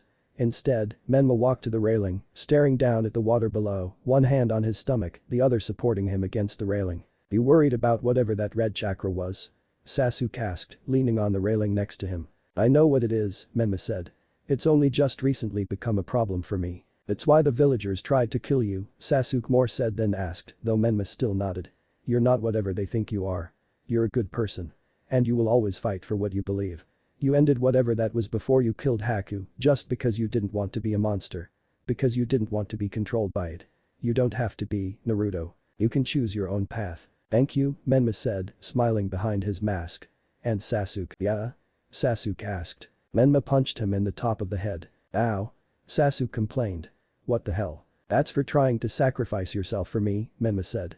And this one. He stomped on Sasuke's foot, making Sasuke clamp his mouth shut on a shout, then lean against the railing, clutching his foot. Is for calling me that name when I'm wearing my mask, Naruto finished. Sasuke glared at him for a moment before smiling. Idiot, Sasuke snorted. Show off, Menma grinned. After a couple more minutes, Sakura and Kakashi walked over. Well, Tazuna says we can stay at his house until we finish the mission, which is technically to be his bodyguard until the bridge is finished, though I doubt that will be necessary now, Kakashi said. So, we're all heading back for today. They're going to continue work tomorrow. Menma nodded, pushing off the railing, and they all headed back to Tazuna's house to rest. A few days later, the bridge was finished and they were headed home. Menma waited as the others left the Hokage's office. Once again, he closed the door, placing the silencing seal himself this time. Is there something else, Naruto? Hiruzen asked. The boy, Haku, Menma said. I never told the others this, Kakashi might know already, but he was innocent. While fighting us, he never once aimed at a fatal spot. Even in the last attack that was meant to take me down, he was only aiming for points that would put me in a state of death. You're sure? Hiruzen asked. Yes, Menma nodded. 100%. I see, Hiruzen nodded. And what is it about this you felt the need to tell me? After I stopped my rage, once I was in control, Haku wanted me to kill him, Menma said. But I refused. The others don't know, but I offered him the chance to join the Hidden Leaf so that he didn't have to die. So that he could live a life for himself rather than for Zabuza. Did you now? Hiruzen mused. But he refused. He did, Menma nodded. If he had agreed, would you have accepted him? I'm not sure, Hiruzen said.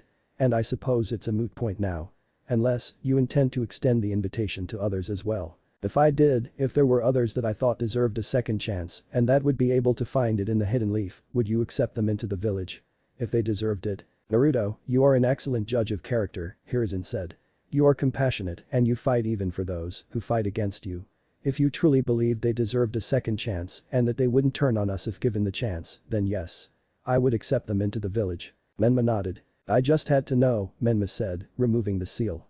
I had to be sure the last thing I said wasn't a lie. And with that, he left.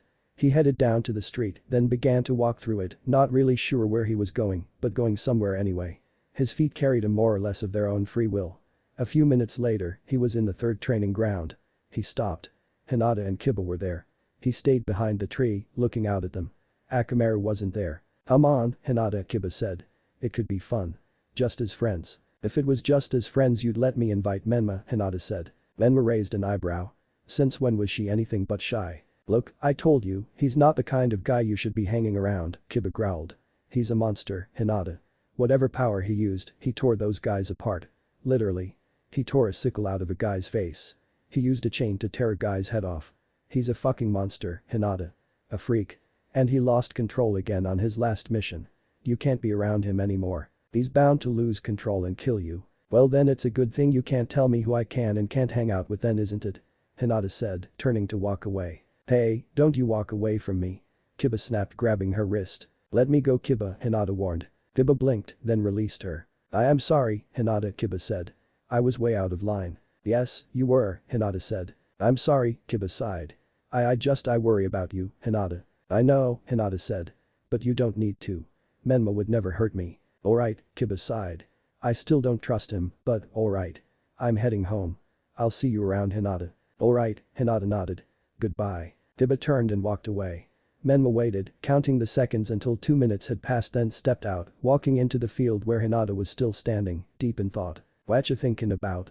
Menma asked as he approached. She looked over at him and smiled. Hello, Menma, Hinata smiled. It's nothing important. Oh, alright then, he smiled. So, how are things on your team? Well, Kiba's still trying to ask me out, Hinata said. Really? Menma asked. Did you tell him you're waiting for Naruto? I think he thinks I dreamed it, Hinata said. Well, that's his fault, Menma shrugged. Doesn't it get annoying? Kind of, Hinata admitted. I feel really bad for turning him down all the time. It's his fault for asking, Menma shrugged, leaning against the middle pole beside her. Have any fun missions? Not like you, Hinata said. I've mostly been catching lost pets and pulling weeds. I heard you fought a Jonin and a Kekkei Genkai wielder. Word travels fast, Menma smiled. What else have you heard? I heard that whatever happened at the temple happened when you were fighting the Kekkei Genkai user, Hinata said quietly. I thought you had, Menma sighed. It did. I didn't kill anyone this time, though. That's good, Hinata nodded. Sasuke said you stopped it yourself. You talked to Sasuke? Menma asked. Hinata nodded. Should have known, Menma chuckled. Well, he's right. I did stop it myself. I didn't want to be a monster. Because I didn't want to disappoint you. I don't think you're a monster, Hinata said. You never did, Menma mumbled. What? Hinata asked, confused. It's nothing, Menma said. So anyway, I have this ability I need your help with. My help? Hinata asked. What can I do? Well, the ability works kind of like a Byakugan, Menma said. It allows me to sense things in every direction, including my own chakra, as though I was seeing it. Except, it's really disorienting. Yes, using the Byakugan was the same way at first, Hinata nodded. You want me to spar with you until you're able to keep yourself oriented with it? I was kind of hoping there was a trick to it, Menma said. Well, not really, Hinata said. For the Byakugan, it's like normal sight. With normal sight, you can see 180 degrees, but mostly in peripheral vision. You can focus on different spots, but the rest is peripheral. Except, until you learn to use it properly, you try to focus on everything. I think it's the same problem for your sensing ability. Most Hyuga learn to focus by sparring. Is that how you learned? Menma asked. Yes, Hinata nodded. Alright, Menma agreed. Please train me. Hinata smiled and nodded, taking a stance with her legs spread a bit and turned with her left side toward him, her left arm extended and the palm facing him, fingers joined and bent forward slightly, and her right arm horizontally beside her waist with the hand in the same position. Menma closed his eyes, allowing his senses to extend to complete vision. He instantly lost track of which was forward, however, thanks to knowing Hinata was in front of him, he knew to step backward, not forward, when she ran at him, jabbing at him with her right hand in a palm strike. She sidestepped and the next strike she threw hit him in the chest. It wasn't hard, just enough for him to know he got hit. He tried to focus on Hinata without blocking the rest of his sensory vision, but it was hard. She moved again, jabbing at him.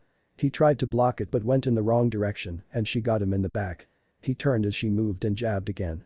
Again he tried to block and again she hit him, in the shoulder this time. I hate this ability, Menma complained. Don't worry Menma, Hinata smiled. You'll get the hang of it. Easy for you to say, he huffed. You grew up with the Byakugan. I only gained the ability to use this on my last mission. Exactly, Hinata nodded. You have to give it time. She jabbed again hitting him in the back. He spun, trying to block her next strike and succeeded. He cheered just before her next hand, which he could swear was her right, hit him on her left side. He sighed. He got lucky. That was all. She stepped back, he thought, and relaxed her stance. He opened his eyes, seeing her smiling. Maybe we should try something else, Hinata said. If you really want to learn it in a matter of minutes. That would be nice, Menma said. Close your eyes again, Hinata said. He did so, extending his vision, and she held her hand up. Using your eyes and without opening them, follow my hand, Hinata instructed, moving her hand to the side. Right. Left. Back to the other side. Right, Hinata said moving her hand to his right again. Left. Back to the other side. Right. Left. Right. Left. Right. Left. Up. Down. Up. Down. I feel like an idiot, Menma said. Is it working? Hinata asked. Actually yeah, Menma said. But it doesn't solve front and back. Hinata thought for a moment then began to walk around him. Left side, Hinata said. Back. Right side. Front. As she walked, his eyes followed her behind his eyelids. Then, when she started to go behind him, he lost orientation. Then, when she was on his right and moving in front of him again, he was oriented again. He groaned. No use, Menma sighed. Have you ever focused on your peripheral vision without moving your eyes? Hinata asked. Yeah, Menma said. It's kind of like that, Hinata said. Try to focus on my hand moving your eyes, then stop moving them and keep track of which way my hand is moving. He sighed but nodded. Hinata raised her hand, beginning to walk back and forth in front of him, alternating where her hand was between left-right, up and down at random. For a moment, he moved his eyes with her hand. Then, centered his eyes, tracking her hand as she had said. Then, she kept walking right. And kept walking. And then, suddenly, he realized he was able to track her behind himself as well. She tossed something into the air and a moment later, a bowl was falling in front of himself, a little of her chakra channeled into it so he could see it. At the same time as he moved to catch the ball, Hinata stepped forward, throwing a palm strike at him. He caught the ball in his left hand and her wrist in his right. Very good, Hinata smiled. Oh my god, Menma gaped. I did it. It worked. Hinata, you're a genius.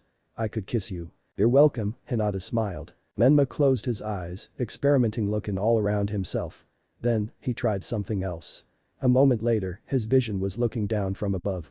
His depth perception wasn't good, but he could see himself and Hinata. And, with a little experimentation, he could swing his view around, looking around the area, even zoom in through the trees, only, when zooming in, he was the center again. This is so much better, Menma smiled, hugging Hinata. Thank you so much, Hinata. You're welcome, she smiled, hugging him back. Then, she pulled back, taking her combat stance again. He grinned, taking his own and closing his eyes. She stepped forward, jabbing at him, and he swept her strike to the side, throwing one of his own. He caught his wrist and suddenly his hand was numb. His eyes flew open and he staggered backward, staring at his hand then her. Oh, sorry, Hinata said. I should have warned you. I use gentle fist style combat. I don't put much physical force into my strikes, but each strike I send a pulse of chakra out through whatever I strike with. I can make limbs go numb, or I can tear organs and muscles apart. If my Byakugan were stronger, I could see chakra points and shut down chakra flow, but I can't do that. But you learned too? Menma asked. In theory, Hinata nodded. I would have to strengthen my Byakugan for it. That's actually really difficult.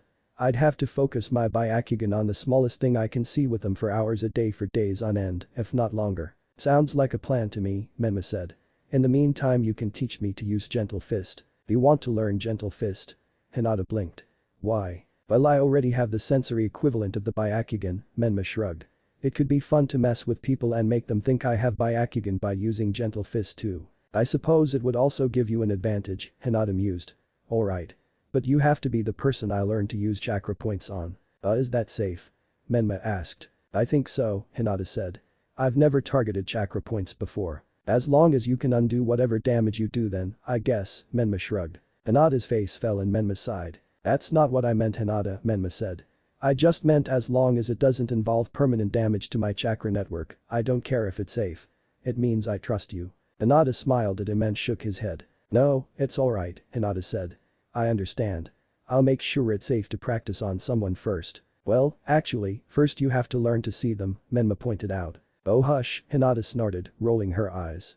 Now, you want to continue? Menma nodded, grinning and closed his eyes. Menma walked down the street with Hinata, smiling behind his mask. You did really well today, Menma, Hinata said. Yeah, I can finally launch enough chakra out of my hand to bend paper, Menma laughed. I'm real deadly. I actually meant keeping yourself oriented, Hinata said. But that too. Menma laughed and shook his head. In truth, she was making much more progress than him. And training with him had actually done wonders for her own abilities too. He was hard-pressed to keep up with her while trying to use Gentle Fist, and her precision and chakra control were leagues beyond his. Menma closed his eyes and shook his head, then opened them, blinking. There were 3 people behind them. He stopped, turning and looking back, seeing a cardboard box with rocks drawn on and a pair of eye holes cut in the front sitting on the ground behind him. That is the worst disguise I've ever seen, Menma stated. Aw man, how'd he see through it so fast? A young male voice whined. Fast? A female asked. We've been following them for the last 3 blocks. It's because he's awesome. A second male voice declared. Oh god, not them again, Menma sighed. Suddenly, the box exploded. Multicolored smoke rose into the air around the 3 academy students, making them cough. I think we used a little too much gunpowder, the group's leader, Konohamaru Sarutobi, coughed. All 3 suddenly jumped up, forming a line. Menma rested his mask in his right hand, his left arm folded across his chest and holding his right bicep. I'm Mogi, the sexiest girl in preschool, Mogi introduced herself, winking. I like algebra, you can call me Yuden, Yuden introduced himself. And I'm the greatest ninja in the village, Konohamaru said. I'm Konohamaru. Who are they? Hinata asked. They're just some kids from the academy that have been following me around anytime I'm here ever since I passed Kakashi's bell test, Menma snorted. Hey. Konohamaru whined. That's not nice. Everyone knows I'm your greatest rival. You are? Hinata asked. Don't encourage him, Menma groaned. That's right. Konohamaru said proudly.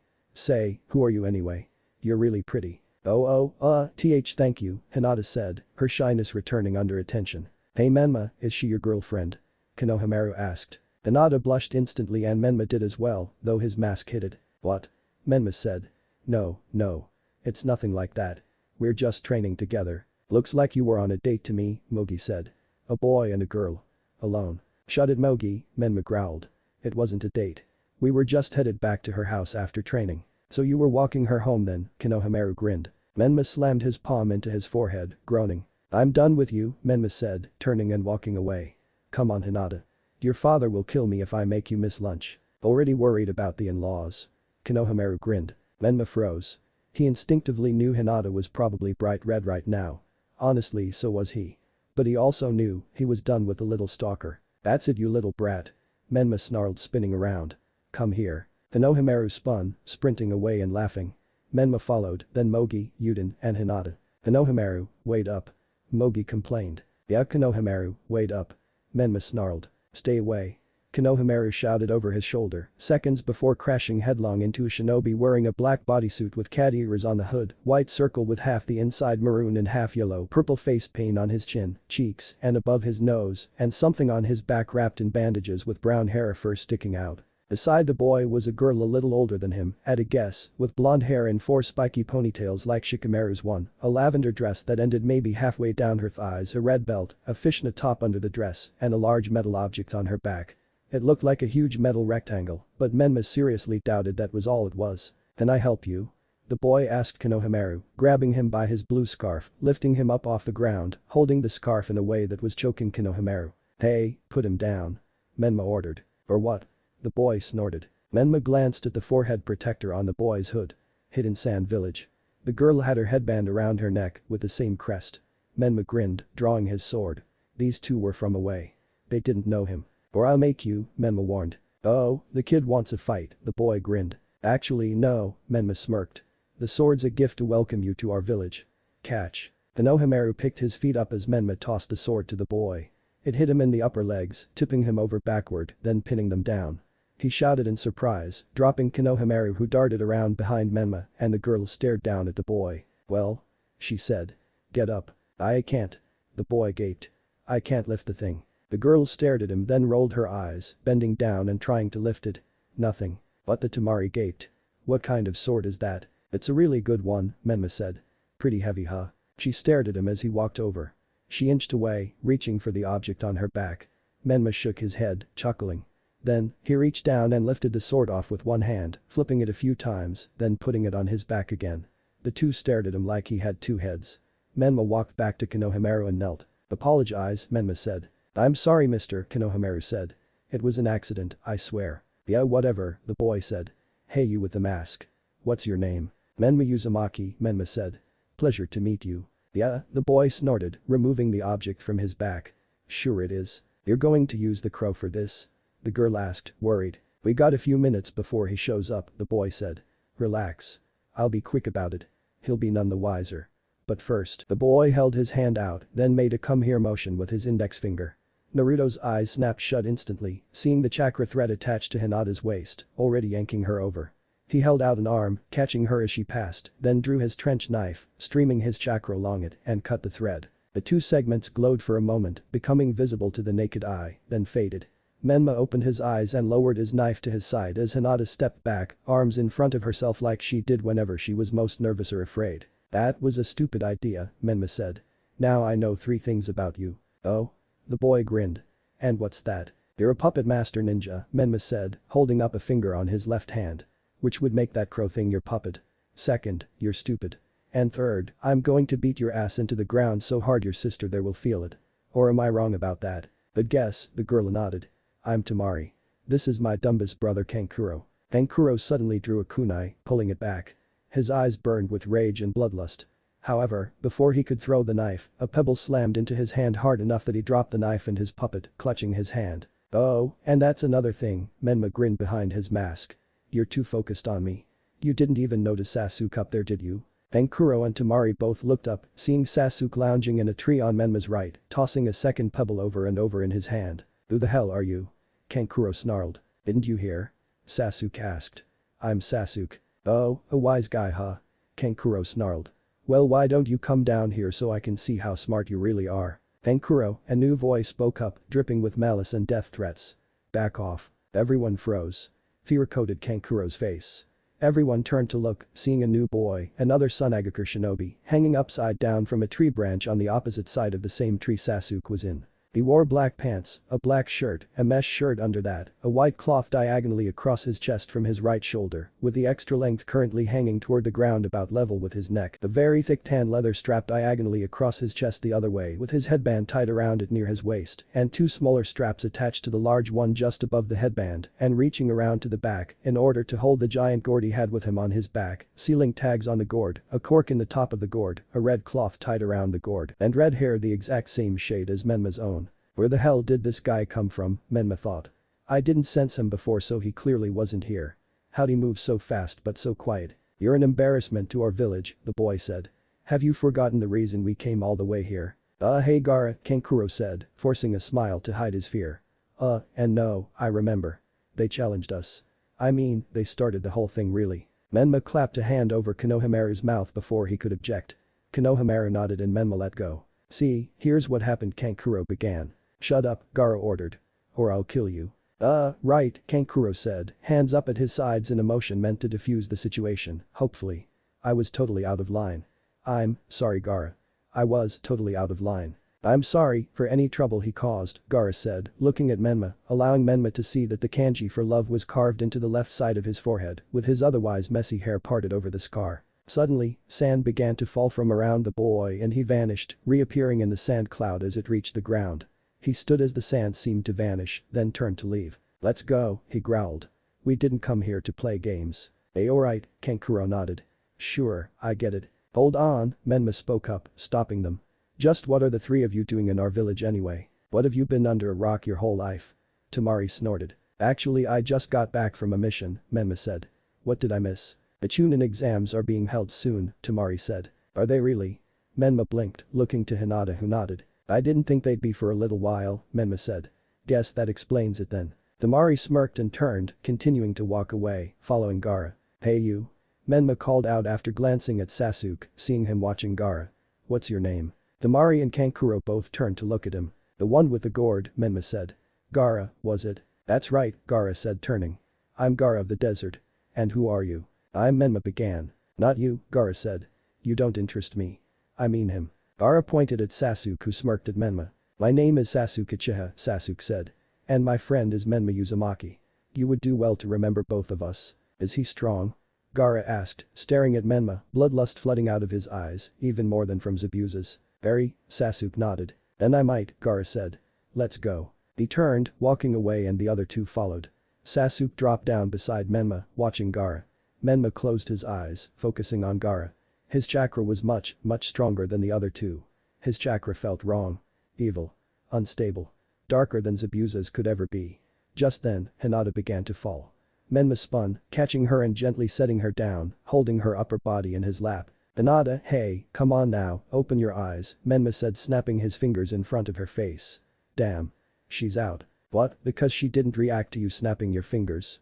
Sasuke asked. Actually yeah, Menma said. He turned, looking at Sasuke and held his hand in Sasuke's direction, then snapped.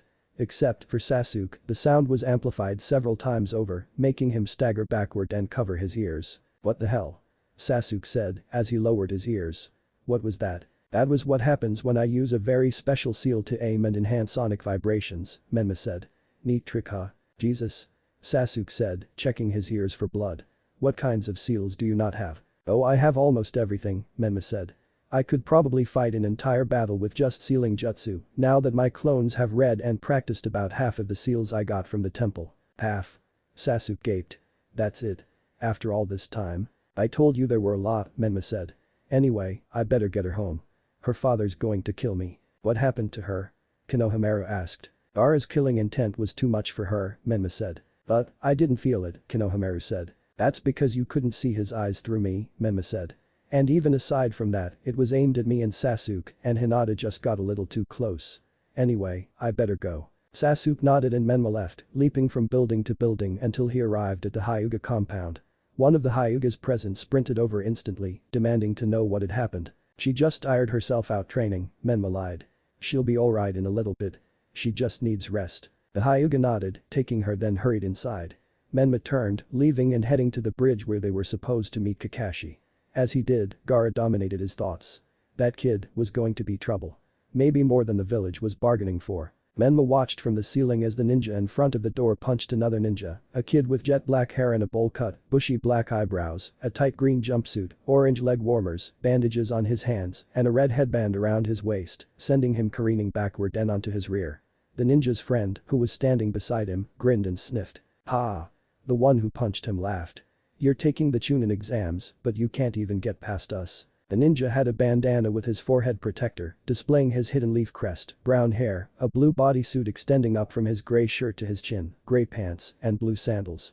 The other had long, raven hair, a blue headband, a large nose, a blue shirt with black sleeves, a white cloth around his neck, white pants, and a pair of swords like large kunai on his back. Why don't you give up now before you get hurt, the first ninja said. Yeah, I think I hear your mommy calling ya, the second said, then sniffed. Please let us through, we're supposed to go in there, the ninja and Green's female teammate, a girl with her brown hair and two buns on either side of her head, a pink kipao and blue pants said, walking forward. A moment later, she too was punched and sent to the ground beside the ninja in green. Menma closed his eyes and smirked. The one in green had a lot of chakra, but it was distorted somehow. The girl's chakra level was pretty decent as well, but nothing unusual. Then, there was another ninja who Menma guessed was also with them. He had a lot of chakra. And it was potent. And familiar. It felt similar to Hinata's. So, he was a Hyuga. Menma opened his eyes, looking up toward the floor where Sasuke and Sakura were standing below him, both watching the scene as well. Some of you won't survive the exams, others will be wrecked for life, and some of you may go crazy, the first ninja blocking the door was saying.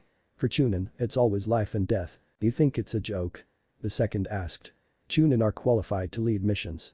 The lives of your squad members are in your hands, so you better be tough enough to take the heat. Delicate little girls don't belong here. We're just thinning out the herd, the first said. You won't graduate anyway, so just go home and play with your dolls. Real nice speech, Sasuke said as he and Sakura walked over, Menma dropping to the floor beside them. Now both of you step aside and let me through. Menma smirked. They didn't even need to go in. The sign above the door said room 301. But they were on the second floor, making it 201. Jinjutsu. Sasuke was showing off. Again. And while you're at it, reverse the Jinjutsu, Sasuke said. We can see through your illusion anyway. We're going to the third floor. Menma looked at the Hyuga, seeing him staring at him. And not happy about it. Well, the second ninja said. So you noticed the Jinjutsu, huh? The first asked. Go ahead, tell them, Sakura, Sasuke said. But he was sharing the spotlight now. I'm sure you saw it before anyone else did, Sasuke said. Huh? Sakura asked. You have the sharpest eyes and best analytical skills on our squad, Sasuke said. You must have seen this coming a mile away. I must have. Sakura asked. Well, sure. Of course. Sure. I spotted it right away. This is only the second floor. Well, aren't we the smart ones? The second ninja sniffed as the sign above the door suddenly warped before returning to normal, complete with the proper room number. So you noticed an illusion. Now let's see you deal with this. He flipped, spinning as he did in an overly flashy and lengthy wind up for a kick. Sasuke reacted instantly, throwing one of his own. However, before either connected, the ninja in green, who had been being thrown around before, appeared between them, catching both kicks. Menma raised an eyebrow. Instead of twitching his finger and flipping the ninja, Sasuke was about to kick using the chakra thread now attached to the ninja's right foot. Menma waited. The ninja let go of their legs, and they both brought their feet to the floor, backing away, Menma lengthening the chakra thread as needed. Hey, what happened to the plan? The Hyuga asked, walking over to the ninja in green with the girl who had been punched. I thought you were the one who said to keep a low profile and don't let anyone see our skill level. I know, but the ninja trailed off when he saw Sakura. Never mind, forget it, the girl sighed. Suddenly, the ninja in green walked over to stand in front of Sakura. My name is Rock Lee, he introduced himself. You're Sakura, right? Menma's eyebrow rose again, a grin forming on his face as Sasuke's eyes narrowed a fraction of an inch. Huh? Sakura blinked. Please be my girlfriend, Lee said, winking and holding up a thumbs up. I vow to protect me with my life. Definitely not, Sakura said. Why? Lee asked, voice sounding somewhere between a moan and a whine. Because you're a weirdo, Sakura said, Lee slumping forward in defeat. Menma bit back a chuckle, which was even harder upon seeing the tiny smirk Sasuke had to turn his head to hide. Hey you, the Hyuga said, walking over with the girl. Over here. They all turned to him except Lee. What's your name? The Hyuga demanded more than asked, staring at Menma. It's common courtesy to give your name before asking for someone else's, Sasuke said. You're a rookie, aren't you? Neji asked, turning to Sasuke. How old are you anyway? I'm not obliged to answer, Sasuke said. What's that? The Hyuga growled. The girl giggled. Cute, she said. Sasuke walked back over to Sakura and Menma nodded. Time to head out, Menma said. Don't want to be late. They began to walk away, Menma making sure to give the Hyuga a wide berth. He didn't know what he did to piss off the Hyuga, but he had. And he didn't want to do it anymore. Watch this, Menma grinned as they walked away from the group.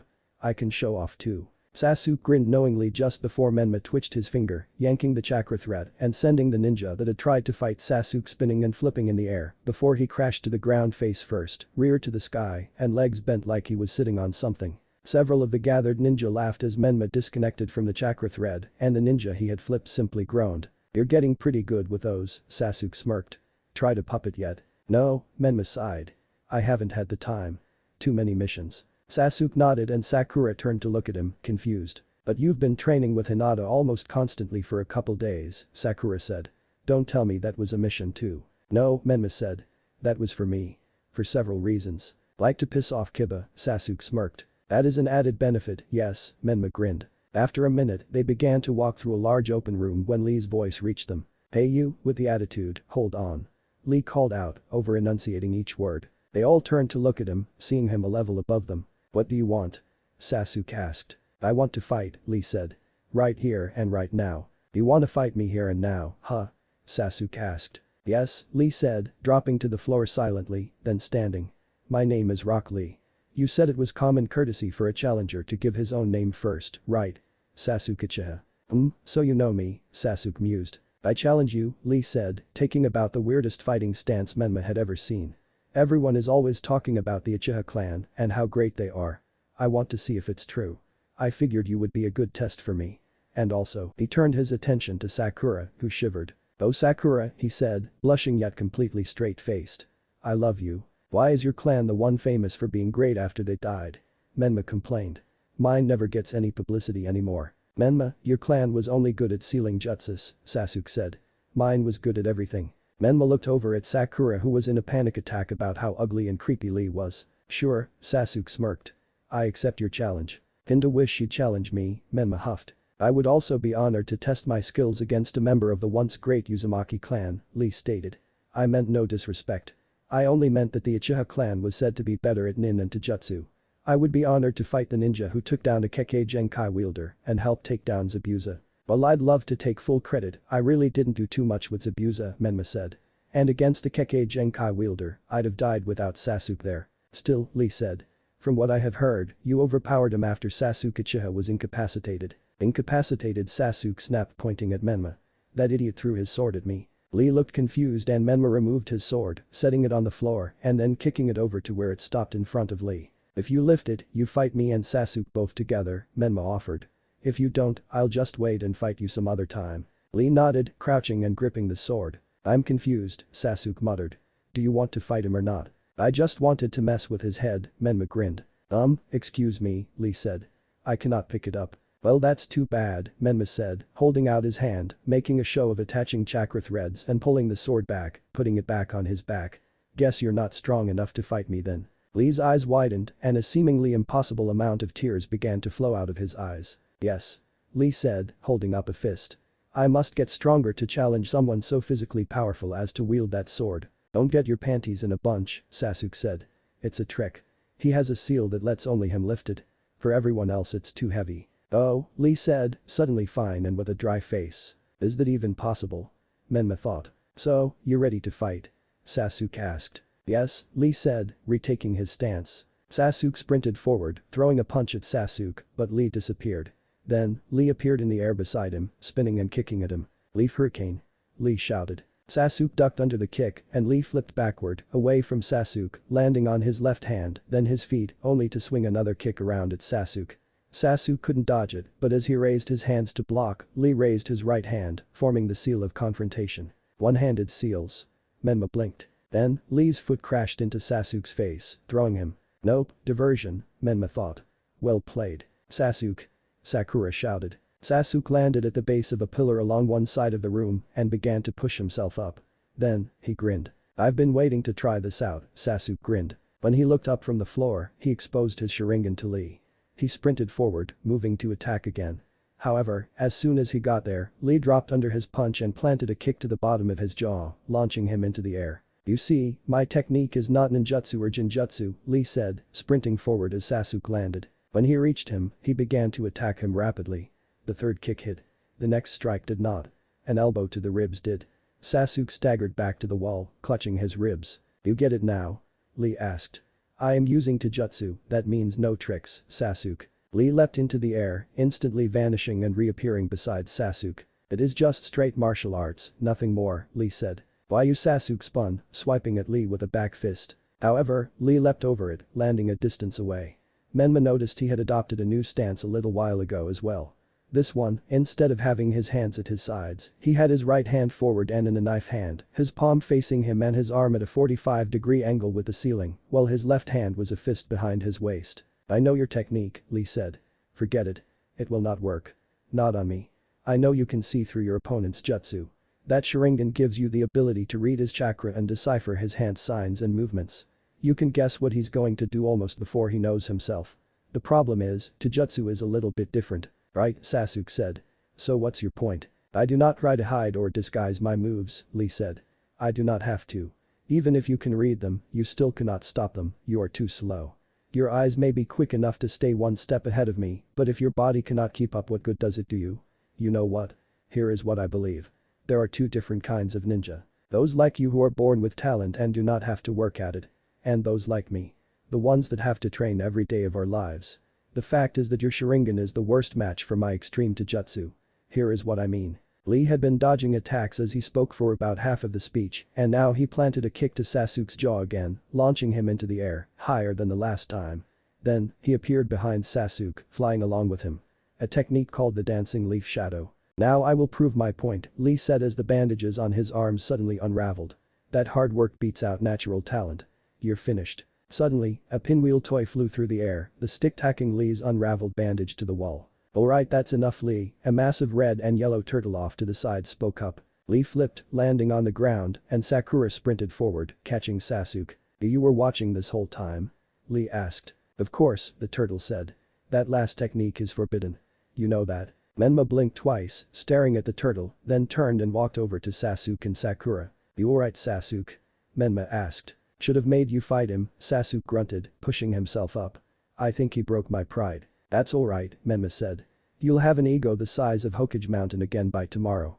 Now, let's go register before we're late." "Is he talking to a turtle?" Sakura asked. "Summoning animal," Menma guessed. "Probably passing messages for Lee sensei." "That makes sense," Sakura nodded. "Alright. Let's go." As they were passing Lee, Menma glanced at him, seeing Lee's uncovered hand and the nasty scars on it. "Excuse me, I understand you're going to punish Lee, but try to remember there's only about 10 minutes before registration for the Chunin exams ends.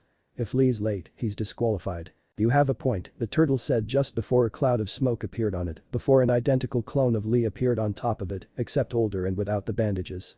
"Lee, I'm going to make your punishment quick." "Yes, Guy-sensei," Lee said, bowing his head, which Guy then punched, sending Lee flying. Sasuke, Sakura and Menma stared in shock. Registration," Menma said. "Yeah," Sakura nodded. "Right," Sasuke agreed. Then, they turned, speed walking out of the room as fast as they could.